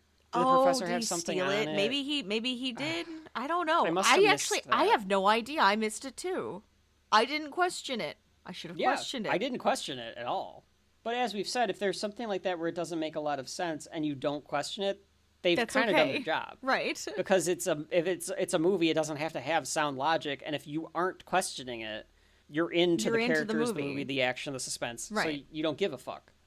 It's only when you don't care about what's going on screen that your brain starts Then you start to go, questioning this things. doesn't make sense. Like, what do you mean they're gonna play baseball? You know, like it just doesn't make sense sometimes. there's runway lights, like there's a plane that's going to land. And he's trying to get into the house. He spots them Which inside. is He like tips such a around, toes- cool mid-century like vibe. Yeah, this house is fucking awesome. like this house would have been built by Frank Lloyd Wright. Frank Lloyd Wright. Yeah. It looks Yeah, like it's a one of Frank those Lloyd Wright looking houses. house. It's great. Yeah, it's pretty awesome. Like nowadays, you'd buy it; it would be super overpriced. It Oh, still yeah. has the tacky 1950s wallpaper up, and But you're you like, gotta keep God it. Damn it! You gotta keep it. It smells like must and smoke. I mean, I guess you could update it, but also try to keep that charm. You'd have to keep the charm. You could figure out a The way. weird or you'd have architecture. to make it or you go retro future with it, and you get like Yes. the egg chairs. Let's go. everywhere. Egg chairs everywhere. They're the best. They're terrible. Plus, They're now you awful. look like you're in Those your egg own spy chairs are chair. terrible. But you look like you're in a spy movie. I always thought would they look like looked you're in a like spy spy movie. movies. Yes. Yes, egg chairs always make you Egg look like you're in a chair spy spy movie. movie. 100%. We should be counting the amount of spy stuff that is in the movies that we're doing for spying. Which there's no like gadgetry in this, but there's a lot of twists and double agents Oh, and yes, turns absolutely. and heel turns and Add that to the scoreboard. yeah. Well, this whole thing, I was like, now he's moving around this house like he's Agent Yes. 47. All of a sudden, he became Agent 47. I don't understand where he came up with that. He didn't play the game yet. It's not out. Do you think the game got a little of this from there must have been some of it. Against the wall. Oh, there must have been some. There has to be. There has to be. It's all that classic spy stuff. Come on. Van Damme is consoling Eve about shooting Thornhill and saying, like, well, you had to. He was going to expose you. He was going to take you into the authorities. Like, you had to protect yourself, yeah. The plane's about 10 minutes away, so we get the next 10 minutes. At this point, Rachel, I looked at how much time was left in the movie, and I went, I'm pretty sure they go to Mt Rushmore. I know they do. I've read that the whole reason that Hitchcock made the movie... It was in the background. ...was to go to Mount Rushmore. We weren't on it yet. What do you mean? And there's like 5 minutes left in this fucking movie. So Leonard wants to talk to him in private. I was like, he's going to say he doesn't trust Eve. Yes. Like, Leonard's going to be like, I don't trust Eve. Right. He's going to trust Leonard because... Because he has a throuple going on with yes. Leonard and Eve. He's got two partners that he has to deal with, and he's going to trust Leonard. Thornhill throws a coin toward Eve and then another, and she comes out on the balcony, but it got the attention of the thug too. Oh my so God. Rachel gets pissed off and has to go pick up the coin. So I have she to go pick up my coin and go corner. hide in the bush, and then huh? Must have been the wind. Must have been nothing. There is no way that the makers of Hitman have not seen North by Northwest. Honestly, now I'm really starting to think that they did. I'm gonna have to look into the background. Leonard pulls a little gun out from behind him, and I was like, oh shit. So 2 thoughts went through my head really quick. One was he's also in on it, like he's actually with Eve. He's another agent. I thought more so, though, the one that I actually thought was going to happen. I thought he was going to try to take over Van Damme's operation. Yeah. Okay. And be like, you've let this dame get to you, like I'm taking over. The statue from earlier is there. It has microfilm in it. It's where we learn, like, this is the gadget that you have to get. Is that a MacGuffin? Leonard says that they wrapped everything up in a neat little package then. Except he doesn't say little package. He says neat little tidy body bag. Van Damme thinks that you're jealous. You're jealous that I'm going to take her, but I'm keeping you here. See? Yep. This is what you get when you're in a throuple. It just becomes more difficult. Being in these throuples. Especially when they're working for you. Like, he's working for you. You can't start a relationship. That's going to make everything so awkward. Leonard pulls the gun on Van Damme, and he's like, what are you doing? The framing is interesting, too, where we get this like view from, like, it's like all like above us because like you're like seeing it the way that Thornhill is seeing it, like below. Yes. So it's the gun that Eve shot Kaplan with. Right. And he's like, it's blanks. Van Damme punches Leonard for deceiving him. You don't he's do like, that. You could have just told me. You don't do that shit. I'm the boss. And he hurts his hand because he's Van Damme. He's like, he this tucked like his pussy thumb, boss. didn't He's like, he? Idiot. He tucked his thumb or he didn't tuck his thumb? If he tucked his thumb, he's going to break his thumb. He probably hurt his hand. You don't want to tuck your thumb. I don't think... Who tucks their thumb when they make a fist? I'm just saying, some people will... When you fight, some people will tuck their thumbs thinking they're protecting it, but it'll actually break your thumb. I mean, you always end up probably breaking your hand. It's like one of those things that I've learned. I don't remember where originally, but I've hear it all the time. And then even at the gym, when I was going to do like the... Krav Maga. No, the boxing thing. Kickboxing or something. It was on a... Oh, yeah. What is that called? I don't know. The thing. Punching bag? The punching bag. When I was going to do the punching bag, the person was just like, okay, well, the one thing I really want to make sure you know, I'm like, don't tuck your thumb. And they're like, yeah. And I'm like, I'm not going to do that. Just like I am in a fight club. Eve's like, what was that noise? And they're like, we don't know. We were wondering the same thing. Go back to whatever you were doing. Van Damme looks legitimately upset that Eve betrayed her. I think he's legitimately upset about it. Yeah, I think he is too. I think he likes her. Leonard's like, well, what do you want to do? Do you want to like get rid of her now? And he's like, no. We're going to have to do this over a great height over water. So he's going to push her out of the plane. Yeah, just get rid of her completely. So now Thornhill has to save her because she's been found out. So I guess it's a good thing that Thornhill escaped that hospital because they were going to have a dead Eve Kendall on their hands. Yes. That's actually kind of sad. It's kind of jarring. Why didn't Eve get rid of that gun? Or take the bullets out of it? It's a good question. Why did he get the gun? I guess he just, maybe he just took it from her. He looked through her stuff. Right. Well, no, Leonard says he looked through her stuff because he thought that something was suspicious. Right. I guess she just didn't have time to do that, but I mean, she had all the time in the world. Why didn't she just She went to the woods. Right. She could have done it then. Yeah. Throw it out the window. Goofy. Because it would have made sense to do that, because she could have been like, I threw the gun away because I didn't want them to find us, you know? Mm-hmm. Thornhill busts his hands up climbing these fucking house rocks because it's this weird architecture I am so his hands are all impressed that he was even able to climb that. Yeah. This 55-year-old man climbing this ad executive from Right? New York. Drunk ad climbing this executive. fucking rock. Yeah, this is drunk. There's like, come on. He writes this like paragraph on the fucking matchbook. He to get does. this idea. He could have wrote like a few words and not signed it because she should recognize it.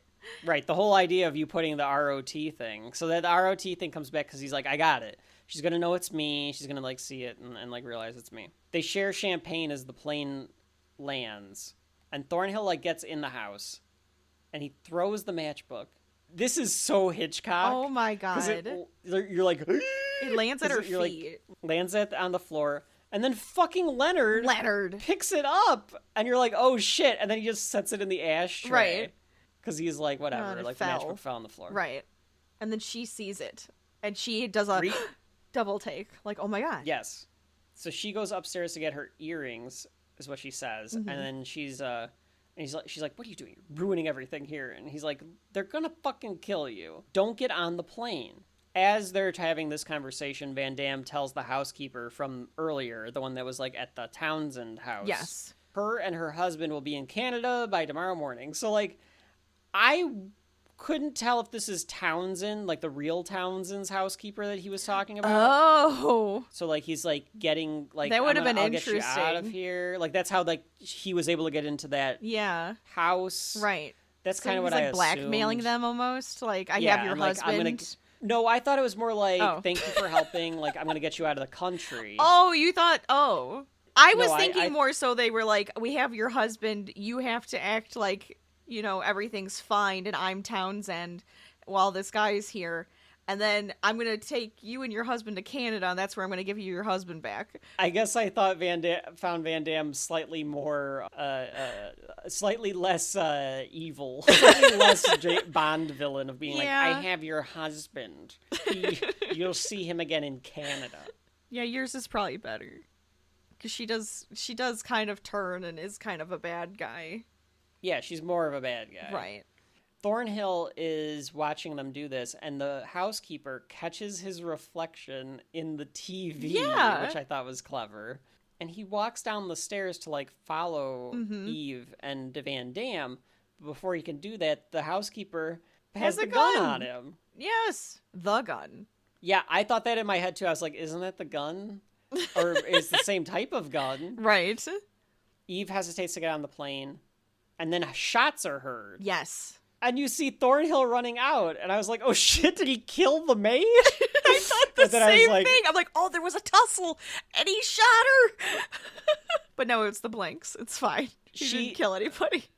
Yeah. I love the line when he runs in, or when he grabs Eve, and he's like, damned housekeeper had me at gunpoint for 5 minutes before I realized it was your stupid little gun.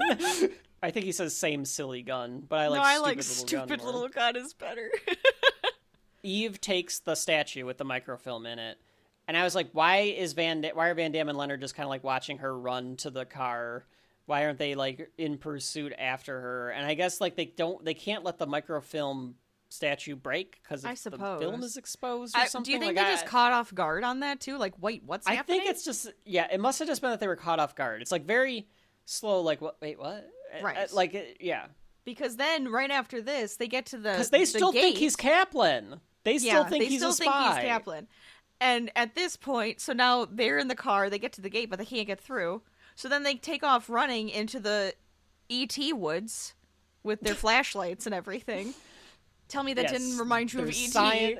There's scientists in here. E.T. is in here. Bigfoot is in here. You can smell the mist. But at this point, they get to the top. They trip over Rushmore. A dying gray alien, and they're like, what was that? It's a dying gray alien. Ignore it. Just keep going. They end up at the top of Mount Rushmore. That's so goofy. The hell is this house that they ended right up at the top of Mount Rushmore? Just in the woods behind Mount Rushmore. That's where I live. I live in the woods behind Mount Rushmore. It's I like to delightful. sit on their heads while I have my morning coffee. You ever piss off a Thomas Jefferson's head? No! It's wonderful. Ah. I made love in I knew Abraham it was Lincoln's coming. nose. I heard it in my head. I knew it was coming. I felt that one. Yep. Teddy Roosevelt kept staring at me. I was I like, didn't like Teddy, how he you looked at can't me." join us. Now you turned into like Zap Brannigan. Just doing the old-timey talk, I guess. Oh, Zap Brannigan would do it though. Oh, Zap Brannigan would not hesitate. Not at all. They're like, well, we have no choice. We have to start climbing down the president's face, a la Macaulay Culkin's parents in Richie Rich. And I don't know how easy this would actually be. Like, there's no footholds or anything. You're climbing down She's in a high heels, giant Kevin. rock face. Well, eventually she gets rid of the heels, or the heels, like, That's fall fair. off. That's fair. But they're rock climbing. This is ridiculous. It's absurd. But it makes for a very fun It's set so piece. absurd. I love the shot though where you can kind of see the faces, and it's like right above, like you just see their eyes above the mountain. It like Yeah. zooms out. It's great. Yeah. I bet that this was mind-blowing in 1950. It had to have been. To see a movie where people are climbing on the faces on Mount Everest. Mount Everest. On Mount Rushmore. Mount Everest. I mean, are there Rich. faces on Mount Everest? Did they start just chipping away? There's a lot of ghosts on Mount There- Everest. There are, sadly. Rachel's keeping that in. She's not going to let I me get away with probably that one. will. So they climb down, and they just kind of get stuck. Thornhill's like, when we get out of this, let's take a train back to New York together. And she's like, is that a proposal? And she goes, what happened to your first two marriages?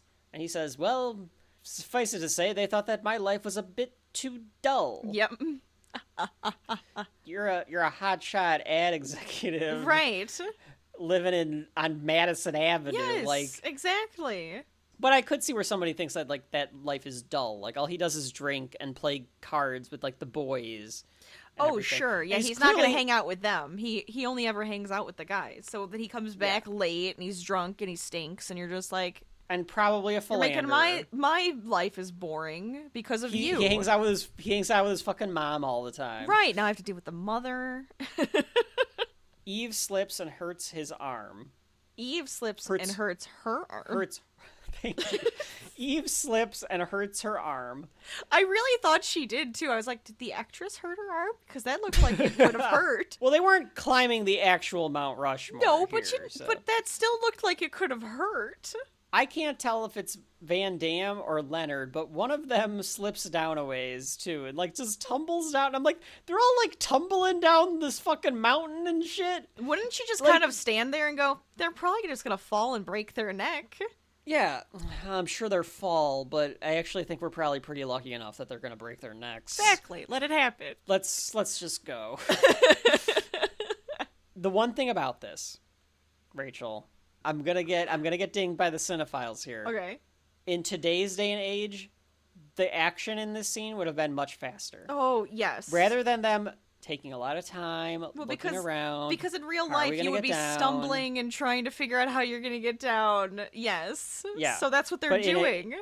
Right. And in movie world, today's movie world, they would have been like down, down, down, down, shoot. Like it would Okay, now have move been over here so because much they're faster. at the boring parts and like get these guys because they're doing Yes. something more interesting. Okay, now come back over here. Yes. There'd be a million cuts, etc. Right. So because of that, because of the way that my brain is like thinking, I'm like, it's a bit anticlimactic. It felt 'Cause that they're- way. Because you're just so like, it's so much slower than they're I'm slowly used to. going down Mount Rushmore. Okay. They're slowly getting away, Chief. One of the thugs waits for them to turn a corner. It's the silliest pose. I'm gonna get him. I'm gonna get you. Anyway. Like you're playing with a dog. That's and he what it leaps felt at like. he leaps at Thornhill, Yes. and then they roll down the side of the mountain. Yep. And she's screaming. I don't know how they stop rolling. I don't know. I thought they were gonna just keep going. Yes. But the guy has a knife to him. Thornhill shoves him off, and he just falls And off he the goes, green screen. And "Ah!" it actually got me for a second. I was like, whoa! Like it has just a that little vertigo, look to it. little vertigo. Because it's in enough like darkness. Yes. That you can't tell how fake it is. So it actually kind of works as like the, like he's just in like, the 80s it would have been a dummy. It would have but yeah. totally been a dummy fall, and he would have been like smacking the ground multiple times. Yeah. God, I love a good dummy. Love fall. a good it's such dummy. A shame that they didn't have that.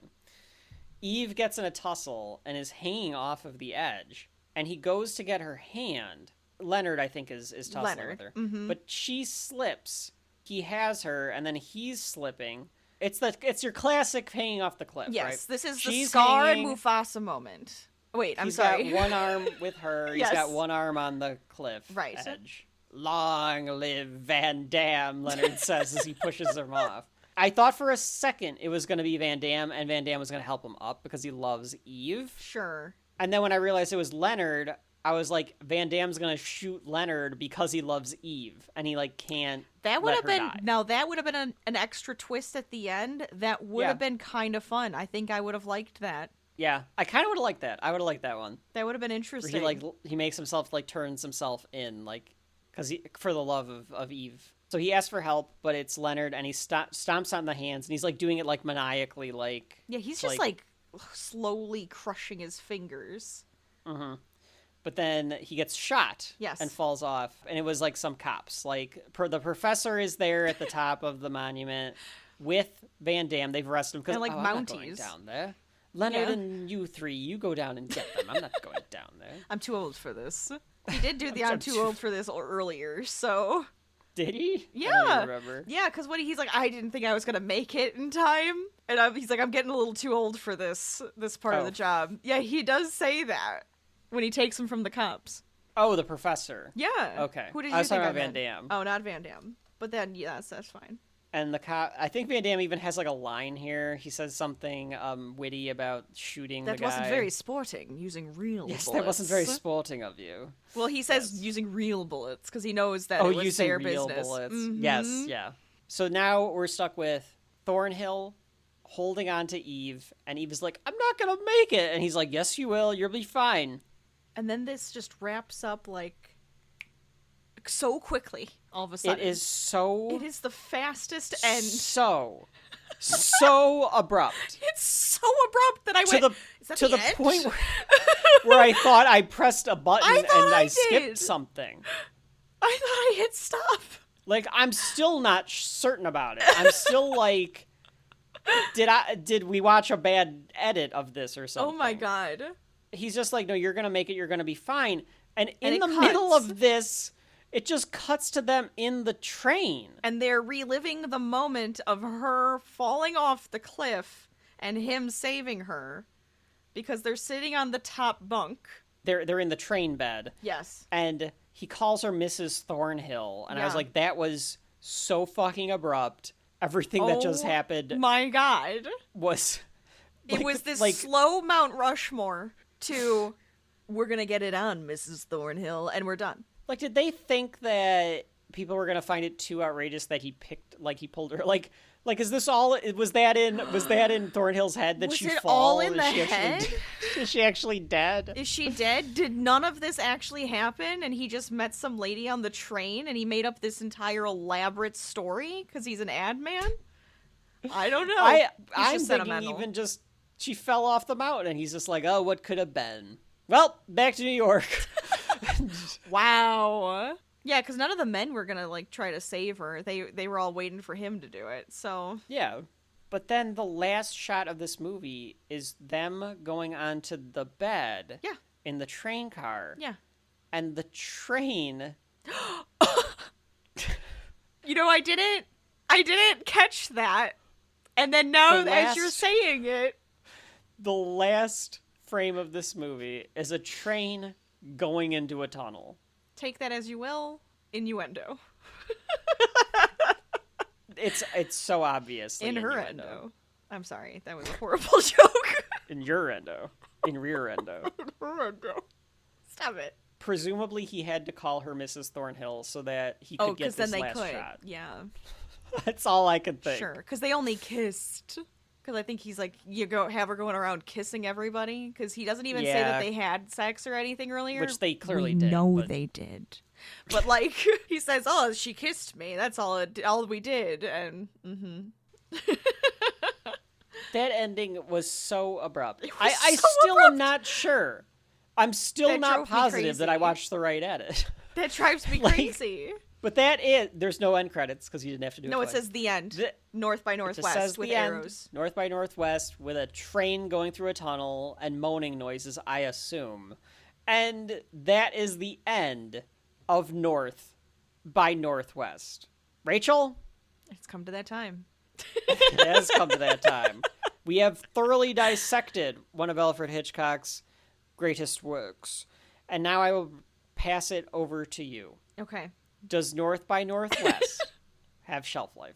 So, oh god damn it! Why do I always start it like that? I do that every time, and I didn't. We need to mean get a T-shirt with your it's just your head like the minimalist, and it just says so. You know it Dot, says dot, doesn't dot. have shelf life.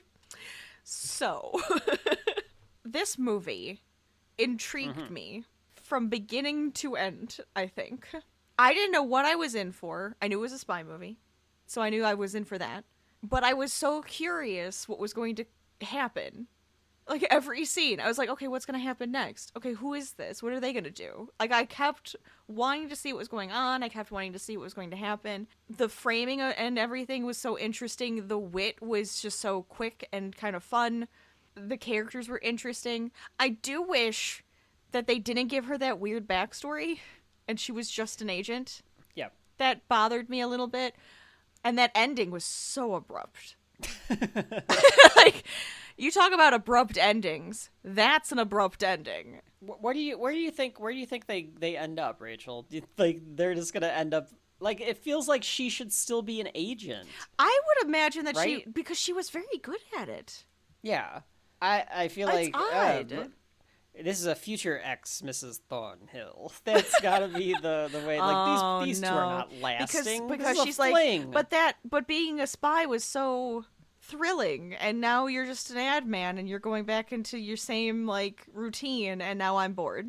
Is that what you think is going to happen?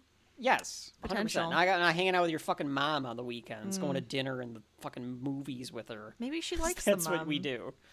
No, maybe the mom was very witty and charming. Yeah. So. She gets to hang Anyway, out I'm with her sorry. more, probably.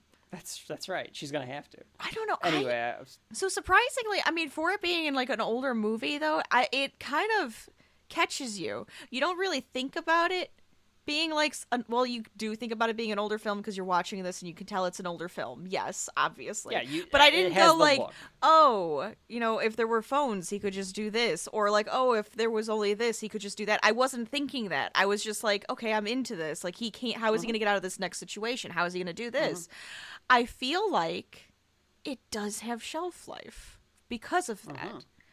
I feel like it's interesting, or at least a watch it for the first time, right? So you can get those twists, you can get those turns, you can get those like interesting things happening. But if you might have missed something, so maybe on a second watch you might catch some other stuff that you were, you didn't notice before, because it is a Hitchcock film. There's always something going on somewhere, which could make it a little bit more interesting. So you think it's rewatchable enough? It's something that you could own. I don't know if I would watch it all the time. Sure. No, I'm with you on that. Right. But to preserve it, to have it as like part of the collection. I feel like it would be a collection. It's definitely a collectible. This is definitely a collectible movie. So I'm on the fence about saying like I feel like you got to collect them all, get the Hitchcock movies. Yeah. I don't know what to say. No, I'm not trying to like back you out of it. No, I just wanted to clarify it with I'm you. just kind of on the fence about whether to be like, yes, it's on the shelf, or is it kind of like, yeah, it's a collectible, definitely watch it, but does it go on the shelf? But I feel like it should. Okay. I don't know what I'm saying anymore. I feel like I'm just going in circles. Let me jump in, and then you can say it if you want like another minute to think here. I went in not knowing what I was in for, other than like I've seen some of the other Hitchcock stuff and wasn't sure exactly how this one would go, considering it's like the thriller, the spy thing. The poster has the crop duster and stuff on it with him like running away. I was prepared to put this in the museum. Ooh, alongside museum Dr. would No. make sense. Sure. Where it's like, this is a much better movie than Dr. No. But I just figured, like, because of the time period and the pacing and stuff, I was like, it'll probably end up I'll probably end up saying it's in the museum. But I actually quite liked it. I did too. That's why I'm like on the fence. Abrupt ending aside, because I agree, the ending was like jarring. Yes. Something seemed a little off there. There's constant twists. It's constantly intriguing. The plot moves along at a decent clip for the 1950, a movie from the 50s. And it's entertaining. It's funny. The silly sex stuff is funny. Yes. To discuss. The characters are good. I like the idea of like the misidentity and stuff like that. Yeah, the mistaken identity is a fun choice. That's a fun theme. Cary Grant is great in it. He is extremely charismatic. His dialogue is really good. Even the small characters, like the mom and yes, even those professor like are side good. characters that aren't there forever are very entertaining. I believe that it is rewatchable. I'm with you. I'm not going to rewatch it a ton. No, it's not something that I would like revisit like crazy. But like you're saying, you could watch it again. You could pick up on the little things, maybe even the little dialogues or stuff that's going on in the background, or the way that the stuff was like composed and things like that. So at the very least, it belongs in the museum. If you watch this, I definitely recommend watching it. And you might say like, oh, it's too slow for me. It's too 1950s for me, whatever. It belongs in the museum, flat out. Absolutely. But sometimes I want these ones that, because I know that I've watched movies where I'm like, that movie was great. I don't really need to see it again, though. Sure. There's some movies where I'm like, that movie was pretty good. That movie was pretty great. I might not watch it for another 15 years, but I want it there. But you want to collect it. Because I want to know I have it. Yes, so you could be like, oh my God, I got this fun movie we could watch. Just in case the museum burns down, I need to know it's there. So to me, and because it came out on 4K with that other set pretty recently, I'm probably going to see if it is available with those other spy type movies. It is on the shelf. It has shelf life for me. Yeah. How often am I going to really revisit North by Northwest? But I like it enough that it's something that I kind of want to have for posterity. Right. So definitely understand it needs to be in the museum. But if you're going to put it in the museum, you might want to just have it because it's good enough to have. Right. Unlike Dr. No, Dr. No was not. Dr. No was a no for me, but this one was definitely way more interesting, was way more fun, and it kind of surprised me because I was just like, oh, you got me with the twist, because I was like, I thought I figured it out, and then I was like, oh, maybe I didn't figure it out, and I just made me keep wanting to know more and watch more and find out more, and I think that's kind of what gets me. If you get me like thinking that way and like watching it and trying to figure everything out and thinking, oh my God, did you get me? Like, it makes me excited about it. I think that's why I want to put it on the shelf, because I think it's fun. The jarring ending, I think, is what was bugging me about it. I'm going to put it on the shelf, but damn it, that ending, I hate how jarring it is. I mean, it wraps it up. It's not like we're missing anything. No, because they're at the top of the hill that we know that they got him. Yeah, like, we don't need to know that, like, Van Damme went to jail or anything like that, or see, like, a wedding, them at a chapel or anything like that. No, it's more see, charming for them to be on the train, but still. I just wanted to see him pull her up, and then you could have faded out. The way that it fades out from them just hanging there. But it's clever. It's kind of cute that it's like, oh, we're going to relive it. Also just seems like maybe we shouldn't be reliving a time that you almost died. Well, they thought it was fun, though. I know. It's exciting. They can laugh about it. Right. Yeah. So that was North by Northwest, directed by Alfred Hitchcock. Cross it off the list. It is on the shelf. And it belongs in a museum. Yeah, especially since this was before James Bond, you said? That's right. Yeah. Yeah. This was prototype. Yeah, you can see it. I think it has to be on the shelf. most action movies, even to today, Rachel, have shit in it because of North by Northwest. That's so interesting. That this set the This is awesome. template. Yeah. For and that's why the first mission of Summer of Spies has concluded here it. with North by Northwest. We're gonna have to keep going. The side mission is over. We've kind of received true. our We have first a lot more code. things to do here. We probably have to call in actually and tell them that we got through North by Northwest, so that like we need our code to get to the next mission. Mm-hmm. And until next time, I have been Name Redacted. And I am Agent R. And we will be back next time with another exciting side mission on Shelf Life. Can't think of anything clever. God damn you. I can't think of it. Pass me that bourbon. You mean the one that's in the book? Yeah. Our book Book bourbons. Book bourbon. Give me that book bourbon.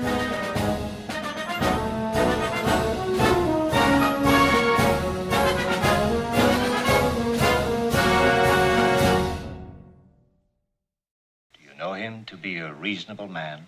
Absolutely. Mother.